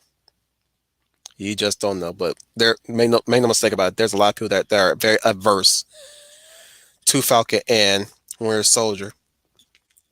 One of the big heads, as or at least as what Sandra like to call them, talking heads like to say that they're going to check it out because they have a platform. That's how they get their money. And I won't shame them for that one, and I won't look them any different. Like, you're doing it for the money, so that's fine. That's fine. Excuse me. RK Burns. I thought the idealized femme body is the sloth. I tend not to trust those who really like sloths.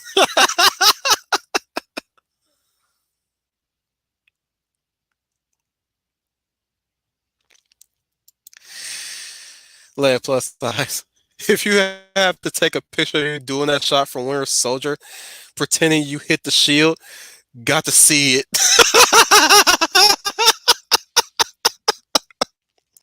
One of these days, I'm about to find a way to get a friend and we can reenact that scene because I definitely would like to do that. I definitely would love to do that. I'm serious. Like my experience. I'll relive my experience when he hit that shield and it made that boom sound. I was like, oh my goodness!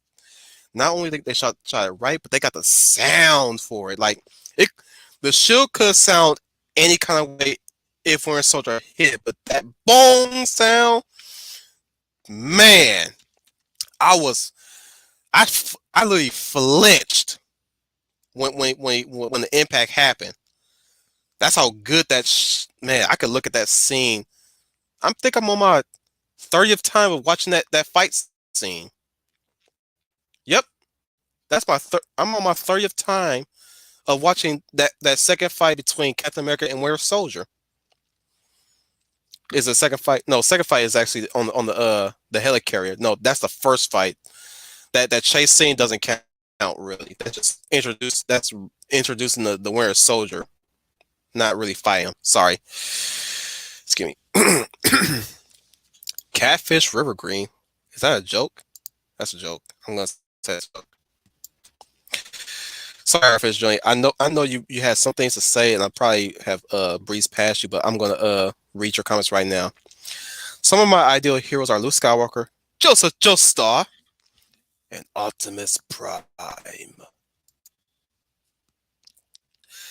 Brian Gilmore with his list of idealized characters. Joe Time for one. Yu Ying from Dynasty Wars for another. Rydia from Final Fantasy IV is another one. Then there's Kimberly and Trini from Mighty Morphin Power Rangers. Yes. Farfetch Johnny again. Come on, pop up already. Did I even? Okay, there we go. Weaponized objectification. I'd say Morgan Island is a master of that. Well, she's a succubus, so of course yeah. It comes with the package.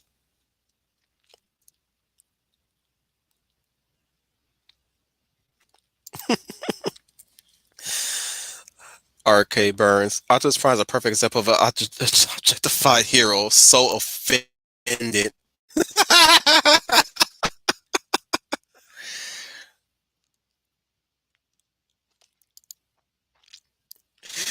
Schooner to it. Your gender is nature. It's in the freaking science.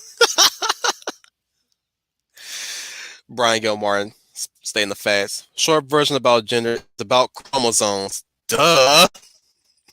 Even I learned that in high school about biology, and of course health class. I think health class also covered that too.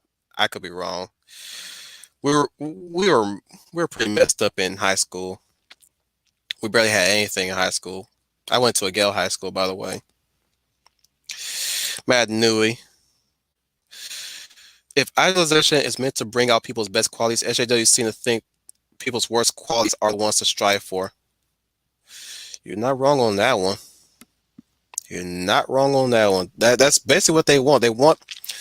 They want us to feel okay with their bad habits. I'm sorry. If a person has a farting bad habit, I'm gonna speak out like, bruh, you ain't gonna be in my house anymore if you're gonna keep farting like that, and you think I'm gonna be okay with you farting like that. Or somebody is breaking something in my house and not striving enough to not break anything in my house. I'm sorry, you gotta go. You're bad luck, buddy. You gonna pay for the damages? Well, if you're not gonna pay for the damage, get out. Don't come here anymore. Cause I'd rather keep my stuff intact. And we're supposed to be okay with that. Yeah. Sorry, boo boo. I'm not okay with that. I swear, I tell you guys right now, I used to be the guy who was very lenient about people's shortcomings. Here's the thing. I like people for selected flaws, or at least if these are flaws that I'm actually really comfortable with, then I'm okay with. But other flaws, I'm like, no. Mm-mm. This is, and I'm not treating you as subhuman either. I'm treating you like a decent human being should be treated, but you're not treating me as such by your flaws. So no. Artificial Joni. I suspect a lot of these non-conforming children are being groomed. They are. I'm sorry. Anybody could argue the contrary if they would like, but no, they are being groomed. Okay, guys, let's not get into a cult with this. I'm joking. I'm joking. Let plus size. My guy hero: Steve Rogers, Superman, Luke Skywalker, ladies, Princess Leia, Arwen, Even Star.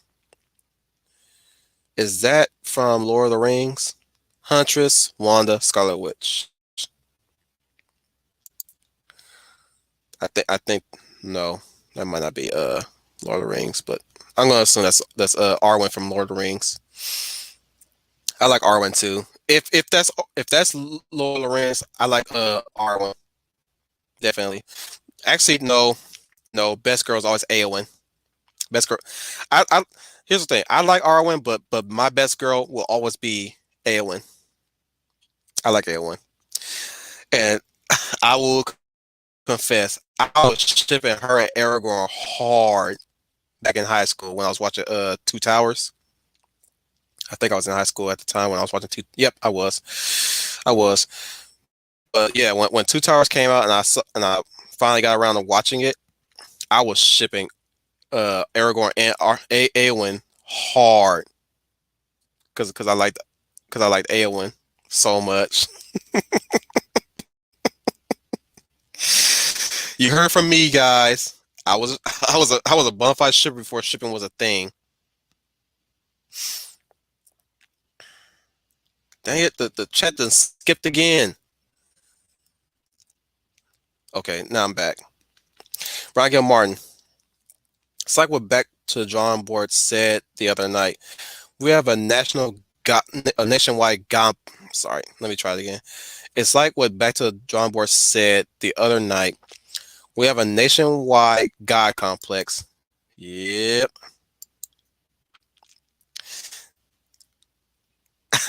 Rant on amen on that. Yeah, they're see. This is that's where the straw that broke the camel's back came in when they're trying to mock the religion, even though I don't believe in that religion. They're trying to mock that religion, yet trying to push Middle Eastern religion and all other religions. I'm sorry. You do not get to mock nobody else's religion if you don't have no religion to call for, yet you're trying to push other religions that you don't even believe in, that you don't even worship in to the fullest. And yet you think you earn the right to mock another's religion by saying that in the Supreme Court. Get out of here with that. I'm sorry. If I were to, I'm gonna say this on stream right now. If I were to run this country, I would be a benevolent dictator. I would just purchase an island for all these losers and these weirdos to live on, and just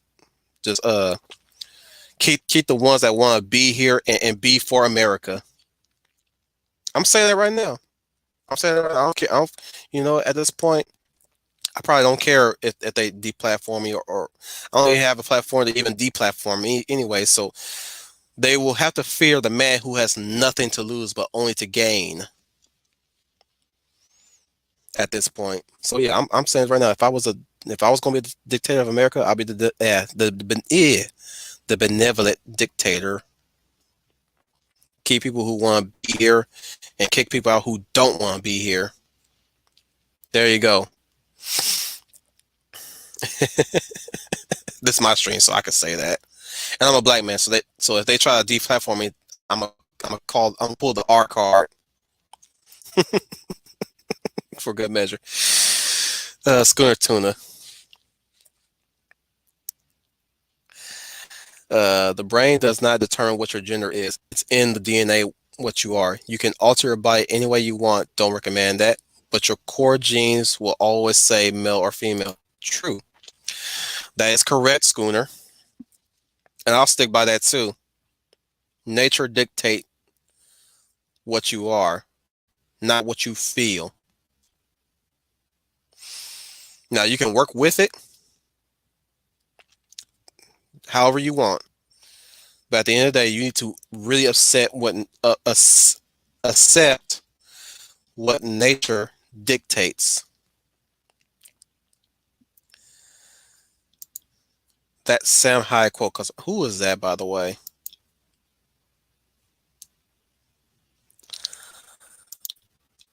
Brian Gilmore to land plus size. I guess my dude heroes will be Dante Del May Cry, Jason from Power Rangers, my favorite Red Ranger, Wolverine from X-Men, Ryu Hayabusa from Ninja Gaiden, and Dead or Alive. uh, Lead plus size again. I'm not a Miles fan either. Spider-Man is and should be Peter Parker. I'm getting fed up with their PLC hand me downs. Yeah, that's what they're that's basically what they're being brought down to. Hand me downs. They're not Steel. They're not John Stewart. They're not now you can argue that John Stewart and Steel are hand me downs. No, they're not. They're characters on their own right. Steel was inspired by Superman, but he was his own man. He was literally a man of steel. He wore a steel armor with a Superman logo and a Superman cape with a hammer to boot. But he was still his own person. John Stewart may have been a Green Lantern, but he's a person of his own accord. He's still a person. Regardless, he's not a Green Lantern lookalike. He's not written to be like Hal Jordan. He's written to be like John Stewart. Okay. All these other people that they keep bringing in, they're not like John Stewart or John Henry Irons or even Sam Wilson or Luke Cage. None of them.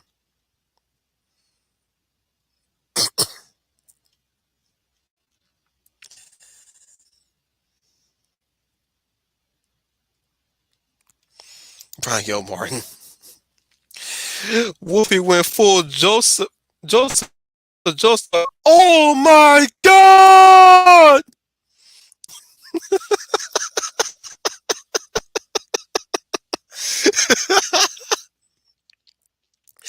Let plus size again. I'm not playing favorites, guys. Trust me. A person like Terrence Howard as War Machine. Next time, baby. I like that line from the first Iron Man movie. Next time, baby.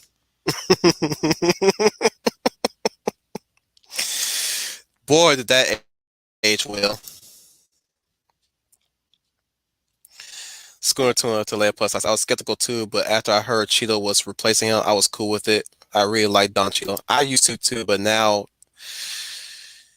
uh, yeah, there's some things about Don Cheeto that he did last year, and I'm pushing hashtag not my War Machine. I can still watch him as War Machine in previous MCU movies, like I do with Brie Larson with Kong Skull Island and Scott Pilgrim. But anything that comes after this, after what he done last year, I'm not watching. I'm not watching. He is not my War Machine anymore. Brian Gil Martin. That's kind of how I am about Sun Xiang. Sorry, Sun Shang-Xing. You got the pronunciation right next to it. I'm sitting here struggling. Let me do this again. That's kind of how I am about Sun Shang-Jiang, English voice, and Dynasty Wars. I will always see Michelle Ruff as the voice for her rather than G.K. Bowles. Okay.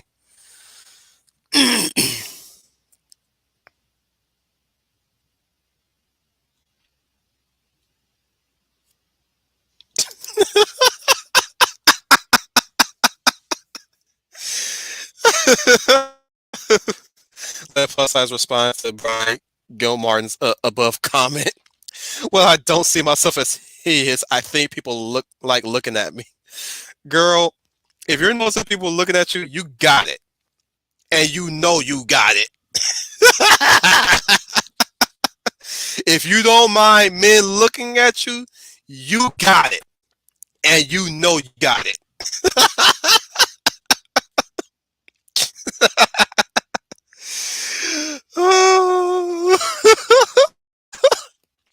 I'm gonna highlight our next comment too. I agree. I myself hate that too, Wolf. When SJW push for plus size in comments, but good lord, they make them look bad. I see that and go, I know I don't look like that. I knew it was go. You know what, Brian Gilmar? You were right. You were right. This gonna be good. Again, his comment. The movie shouldn't have been called Rise of Skywalker when the main character is a Palpatine. Well, that's why I call her. That's why I call it Rise of Skyfaker. That's a new nickname, Rise of Skyfaker. I'm uploading the videos one day, and I'm gonna be saying that in that video, Rise of Skyfaker.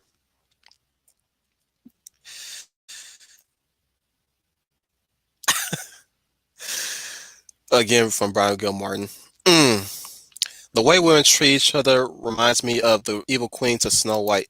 Well, that's basically where it came from. Well, actually, no. I take that back. That's usually how it used to be back somewhere in the 1600s, all the way up to more so in the early aughts, where older women had to compete with younger women. You see that a lot in a lot of 90s TV shows like Batman, the animated series, sometimes Avatar: Last Airbender, like modern 90s and early aughts cartoon shows. But nowadays, they just any age and any size and any forms of woman compete with each other nowadays. It's not. It's no longer the young girl versus the older woman anymore. Not so much now. Things have definitely changed, and not for the better.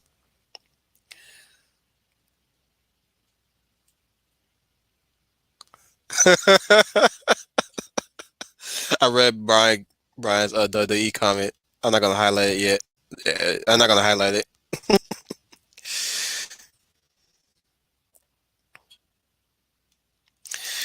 From sorry. I'm gonna read all your comments. Besides, uh, you're so you're so true. A lot of us are not Anna and Elsa and all sister power. It does not always work like that. Yeah, Kat Rocha from Ishi's channel can attest to that too. She can definitely attest to that. And there's a lot of women like you, like her, can attest that you guys do not like each other unless you guys are into the same geekdom, like us boys. But as far as that, y'all trust the next woman as far as you can throw them, basically. Yep.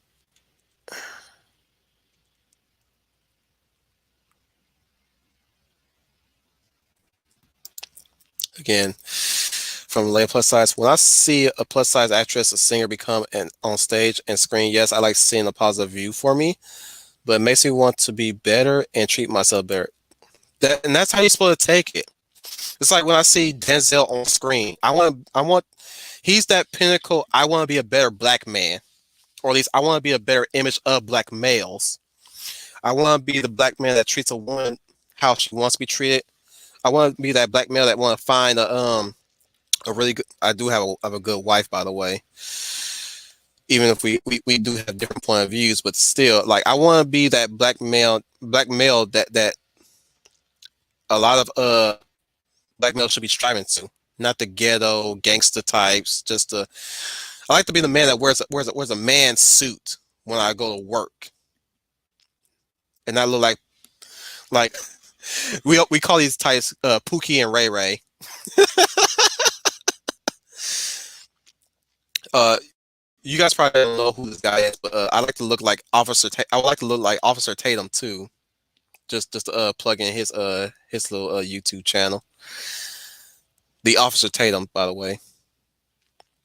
Even though he and I disagree on the religious aspect, he's a strong Christian male, but that doesn't mean I'm going to hate him for being a Christian.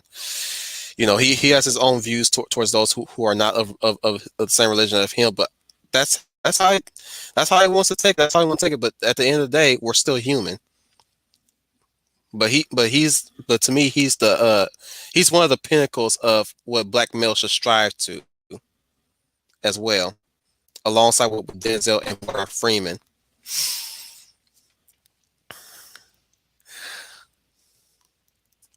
I think the chat just skipped again.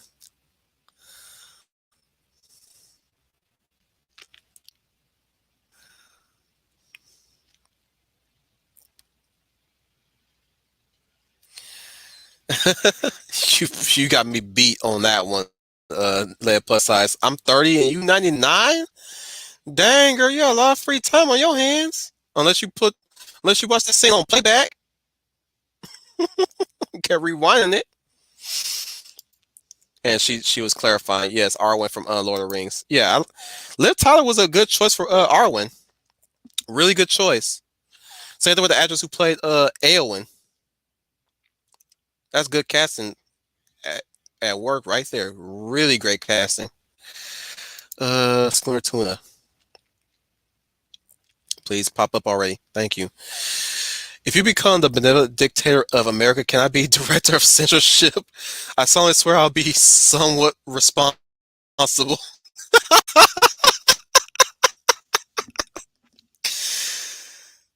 At this point, you guys are my trusted royal guard.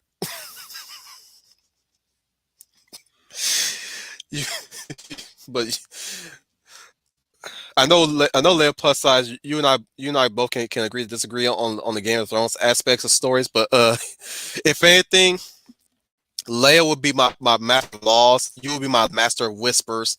Brian Gilmore will be my hand of the king. Owen will definitely be my master of ships, and Ivan will be the master of coin. I think there's another master that I'm missing, but that's how that would work. Schooner would be my master of whispers. If you guys don't know what the master of whispers is, it's basically what Varys was in Game of Thrones, the bald guy with the missing package. That's who he was. He was the master of whispers. Lamp size again. Back to your Falcon and Winter Soldier comment. I would have been more excited for the show if Steve Rogers was there and they were all a team. I can get behind. I would even say that if Chris Evans wasn't going to return as Steve Rogers, I will say this: I will write Steve as, like I said, I would not have Steve get old at the end of Endgame. I would definitely have him running Shield, passed down from Nick Fury to Steve. That's that, and to write him out of the Falcon and Winter Soldier show, he'll be director of Shield, taking care of Shield issues, while Winter Soldier and Falcon are doing their own adventures, and again, still trying to learn how to be friends, not just automatically friends out of the blue like that. That's how I would go. And I'm at the bottom of the chat, so maybe I should continue talking more about objectification, or do you guys want to hear more about idealization? I think objectification took completely over this whole stream. I mean, we barely talked about idealization that much, did we? You guys could name some of your favorite actors too, if you like, about who's your favorite idealized actor. And I think some of you guys are fading anyways, so I might have to cut the stream short, but I'm going to keep talking for a bit. I did mention how objectification could be a good thing, right? So let's go over that. Objectification being a good thing if you can write it good enough in a story. Like most of you guys have pointed out certain fan fatales. If you write objectification as a good trait for a character, like say, as we mentioned, Catwoman, Black Widow, even excuse me, even Bayonetta. Now, Bayonetta is not really objectified. She's really idealized. She's more of a she's more of a idealized version of femininity. The way how people treat witches as the objective of female desires and female appetites. That's how the witches are viewed as. But Bayonetta in an Umbran witch, she uses her abilities to fight against the forces of heaven and hell. So she's like an in between type person. She protects humanity in her own way, even if she doesn't seem like she does it. But she uses her femininity as the way to activate her spells, her weaves, if you will. The poses that she does, the dances that she do. She's supposed to be this femininity embodied, idealized femininity embodied. Whereas certain characters, certain enemies that you find are named in a way kind of objective phrases like passion, joy. The joys are a prime example of how one can use adjectification in a negative way. In a way.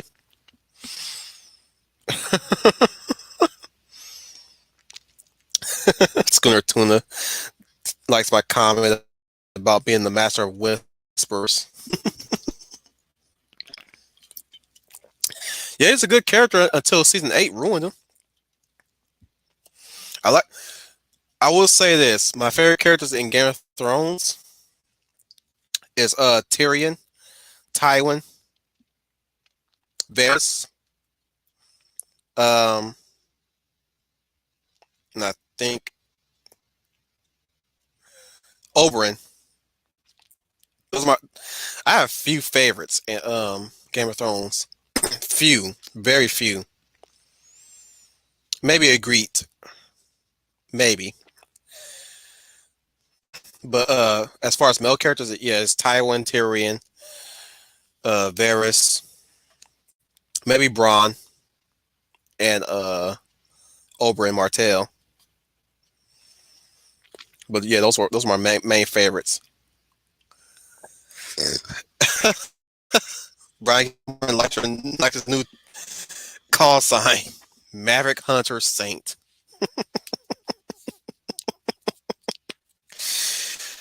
It rolls off my tongue, but the question is, does it roll off your tongue?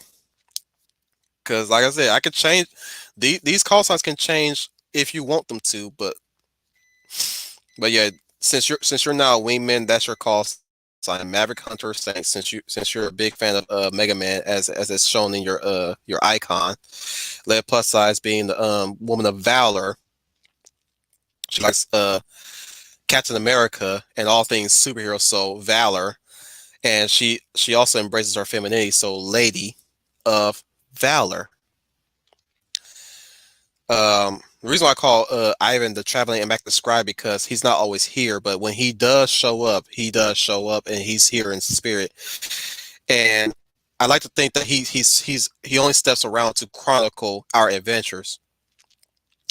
Owen's call sign the Guyver Patriot. He's his fan passion of Guyver, and he is a bona fide patriot. Even though I'm pretty sure he hasn't served in the military, but he he's not here. I'm not putting words in his mouth, but I'm going to, at the risk of assumption, I'm going to assume that he does support our troops as well, or at least or at least I think he has family who served, so he's the Guyver patriot, and he loves his country, so that's patriotism. So yeah, all the same. Patriotism, that he loves his country as well. So he is a Guyver patriot. And that's another personal info about me. If I like you guys enough, I give you guys nicknames. Like if I knew your real names in real life, sometimes I'll give you all nicknames, or at least like if I knew you guys like if we rep really well in a personal level, I give you guys nicknames out of the blue. Now that's just me giving you guys nicknames out of the blue because I love you guys so much. But you guys are open to say, hey, I don't like that. Hey, I don't think you should call me that. You know, and I'll stop. But that's just how I am. It's like I like a person well enough to give them nicknames. So some of that is bleeding into the Wolf Commander's shindig here. So think of this as call signs to our UN Spacey Wolf Fleet. And I don't know if Matt New is still here, but I'm pretty sure I'm going to have some call sign for him if he sticks around this continue to visit our streams more, which I'm sure he will. Same thing with Damien X, Artificial Joni, definitely you, Schooner Tuna. I don't know what call sign to give you yet. And I'm also potentially going to make you a moderator too here. We'll see. Just like Leia, Brian, and Ivan and Owen.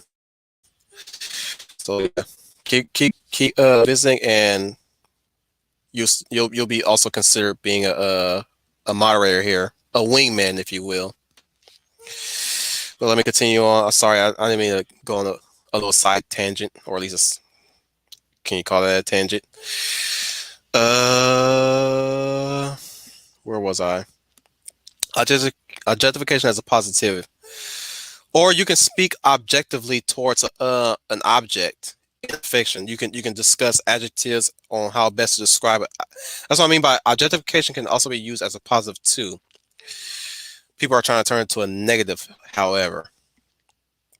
You can use that to describe architecture.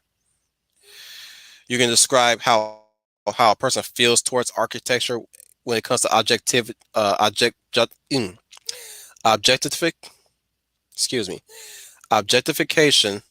of locations, of buildings. Maybe you can get inside the person's head and they can speak in an objectifying positive manner towards somebody. Maybe they're in a lust phase, but they're not really in a love phase yet, you know? And they recognize that maybe it could be potentially lust that's driving their infatuation towards a person. So you can use objectification to describe that person's behavior towards a certain character.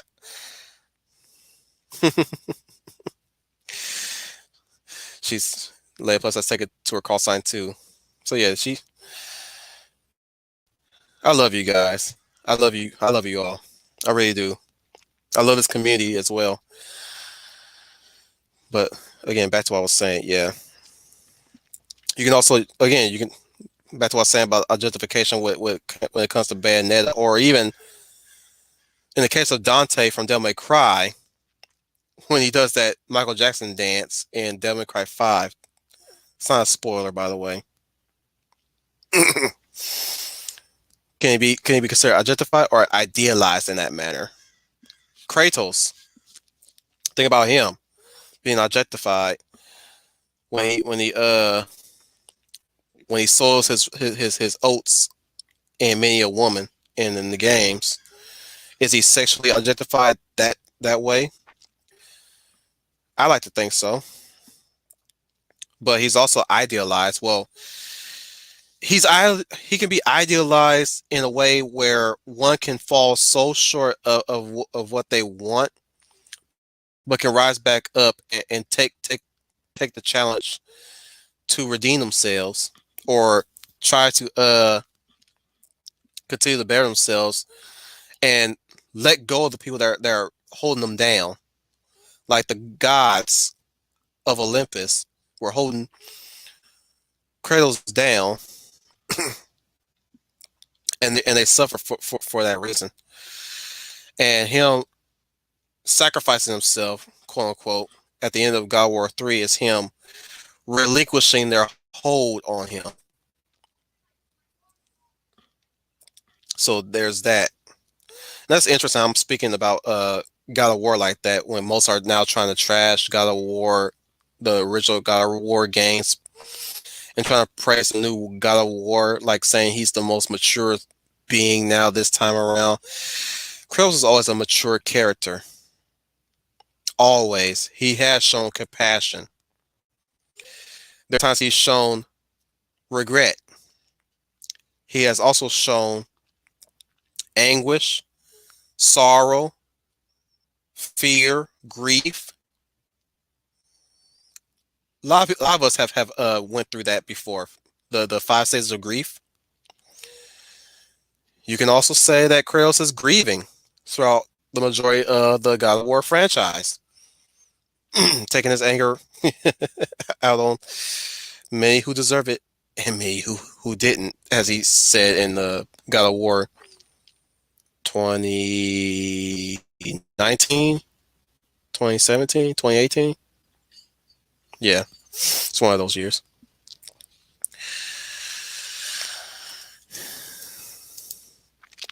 Brian Gilmore, I kind of wonder where the lays of Dare or Alive fall into this. A bit of both. A bit of both.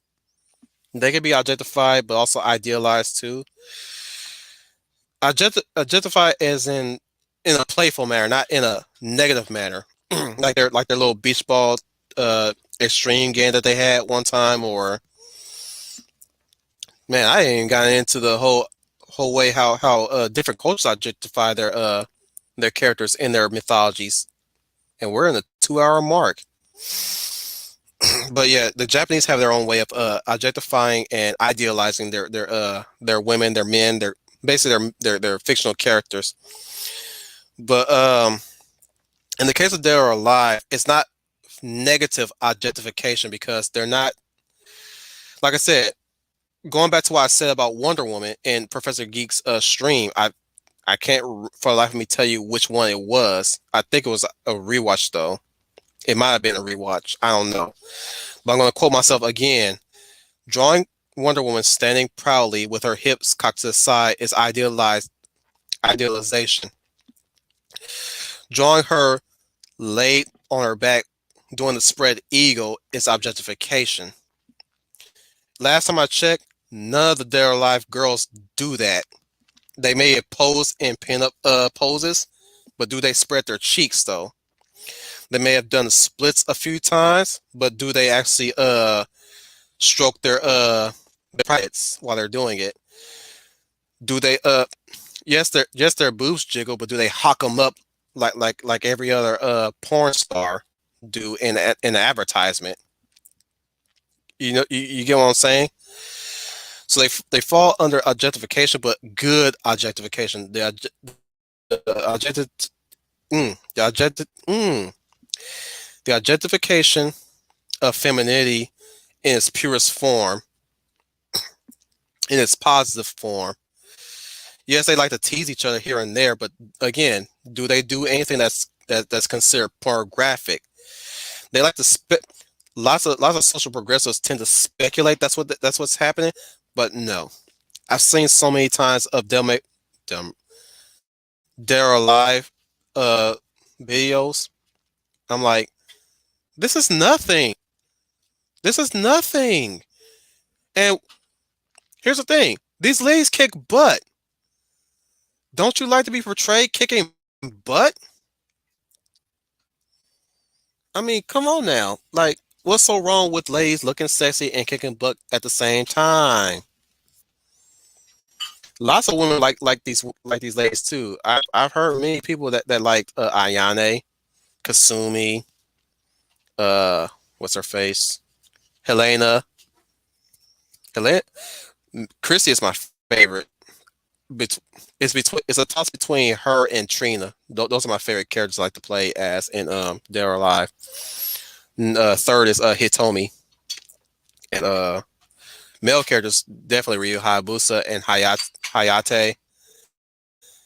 I'm warming up to Hayate a bit more, but Ryo Hayabusa is like the gambit for me between him. Like Hayate is Cyclops and Hayabusa is Gambit to me. That's how I take. That's how I like to treat most of my male characters when it comes to what's my favorites. If I latch onto somebody that reminds me of Gambit a bit, not necessarily the thief aspect, but like the coolness factor of them. Yeah. So Ryu is like the Gambit for me as far as the renegade thing. Hayate is like the clan, the ninja clan. So he's automatically the Cyclops for me. Um, what's another male character I like in They're Alive? I do like Eli. Eli's cool, and that other dude that does a lot of Taekwondo. But yeah, now y'all know who my favorite characters are in They're Alive. Not necessarily my favorite characters all time. They're just my favorites to play as. Like I like all the characters respectively, but those are my favorites to play as. Soul Calibur, Ivy, definitely. Sexuality used in the purest forms and the right forms, whereas she's also idealized femininity, where she embraces her sexuality, yes, but she doesn't use it as a crutch. She's still firm in her beliefs, which is stopping her father Cervantes and ending the cursed bloodline of the Valentines. Um, I think she also has the curse of Soul Edge on her. I think, but she's a cool character too, with a cool backstory. I just wish they could keep a voice actress that could keep her voice freaking consistent, because she sounds like a witch now in the recent Soul Calibur games, or at least like an old lady. I think that's what they're going for, because she's immortal. Uh, I really don't like what they did with the ladies in Mortal Kombat 11. Really don't. I don't like what they did with Sindel, Katana, any of the ladies in Mortal Kombat. They have really ruined the ladies of Mortal Kombat. There's so much badass in the previous games. Now they just made them every feminist wet dream fan fiction at this point. Uh, guess that's about it. I think I can just stop the stream. Yep, you know what? Let's just stop right there, because I'm pretty sure some of you guys are gonna start fading out soon, and you guys can start preparing for the professor stream later on, which he's gonna be doing the Boy and His Horse book study. Tomorrow will be Green Lion Girl stream of Hitman, I believe. She has finished what happened to either Finch, so there'll be more Hitman streams. Also songs with Birdman with Daniel Heron and Age Bloomer. Thursday will be the Wolf Commanders Q&A Thursday stream. So guys, like I said, especially if those who are catching this in the backwatch and have made it this far, start writing down your questions, because you better be flinging them on Thursday, so you have no excuses. No excuses at all. I'm also open for guest speakers, so I will have I'll be ready for any guest speakers who will want to talk to me, talk to the Wolf Commander directly, and ask their questions there too as well. Much like what Troy did for his birthday. Same thing what Troy did for his birthday. Anybody who's willing to talk to us, um, talk to me actually directly on Thursday. That's also That's also a factor. Later on that day, I think is more Professor Geek, Catholic Bible Geek. Yes, it will be. I think he's going to do another Bible read, and I think later on, I think Ma Pacelli might have something ready, or Troy Pacelli might have a rewatch line. Friday, Fatman might. No, I don't think Fatman's doing anything this Friday, but I know Matchstick and I will be having a. I'll be there. Arthur's Johnny. I'll be with Matchstick with his Space Marine playthrough. So best believe that's happening. Saturday, Big Al is doing a rewatch of Beastmaster along with Mapacelli and Papacelli. Yeah. Sunday, nothing for me, guys. Like I said, Sunday rewatches and we watches are until further notice. At least until my wingman can get a hold of his collection, and then we'll do something. Maybe we'll probably try again with Blade Trinity. Maybe next Sunday. We'll see. Later on Sunday. Oh no, actually happening on the same time as I usually do my rewatches is Study Hall with Age Boomer and Papacelli. And I think matches continuing the we watches this Sunday with myself included along for the ride. Monday will be Monday Night Muse with Sound Engraver. Oh, hey there, Sound Engraver. Please go by to her stream as always to check out what she has to talk about. Please listen and listen carefully.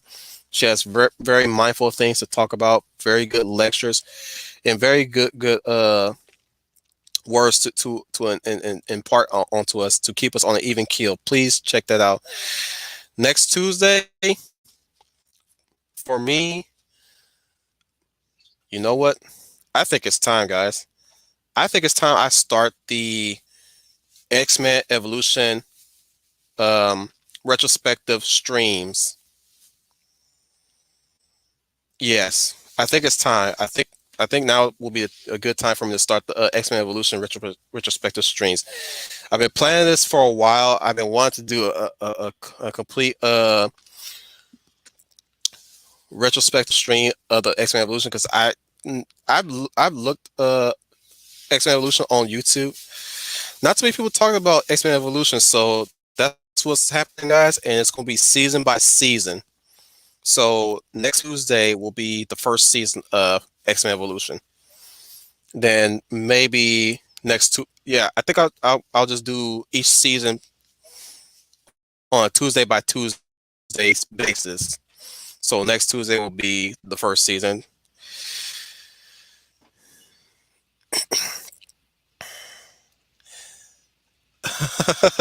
Play Plus Size says, "Oh, I'll have them ready on Thursday. Watch out."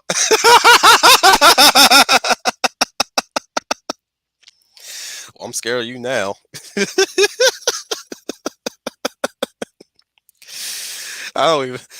I'm not even nervous. I'm more excited, guys. Just be ready on Thursday. But yeah, for the X-Men Evolution retrospective streams.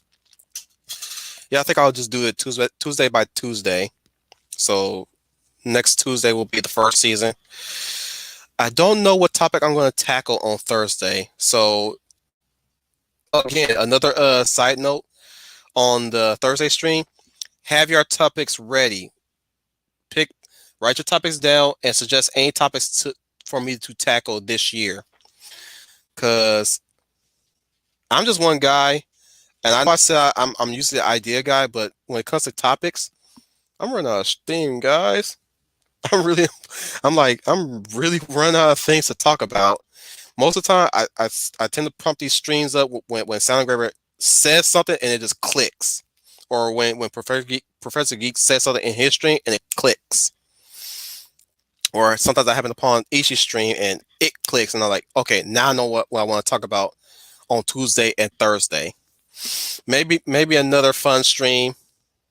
Maybe we'll see, or maybe I'll probably tackle Tron Uprising season stream, season one stream, which is the only season. Probably next the Thursday after next. We'll see.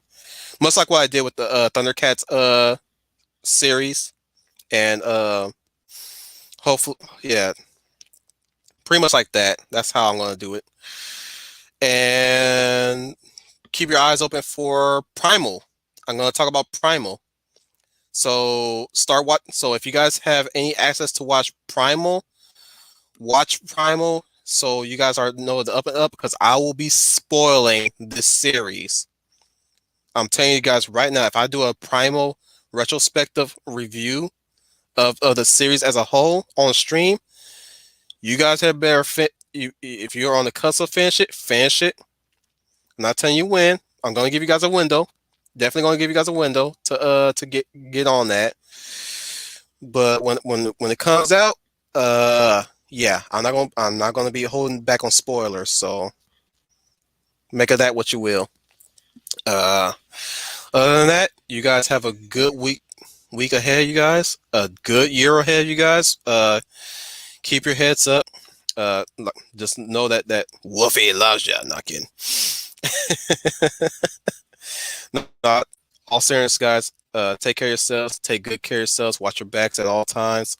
Do what you gotta do to get through this year now, like you have been doing last year. Uh, if you guys are really tired of what Hollywood and all media is pushing, it is your time, and I'm saying this right now, it is your time to start creating stuff that you enjoy, that we all can enjoy, that all of us in this community can enjoy. It's at this point where we're now no longer need to wait on things to happen. We need to start building that dream. Chase that dream, guys. Be that dream, as Sounding River has also said. Be that dream. And it doesn't have to necessarily be comic books. It doesn't necessarily have to be writing. Whatever it is that you want to do in life, or what you're capable of doing now in life, get on it. Nobody shouldn't be stopping you, and nobody shouldn't try to stop you. So there's my message for this Tuesday, and this message for the beginning of this year, of this month. So with one love, this is Wolf Tan signing out. Ow!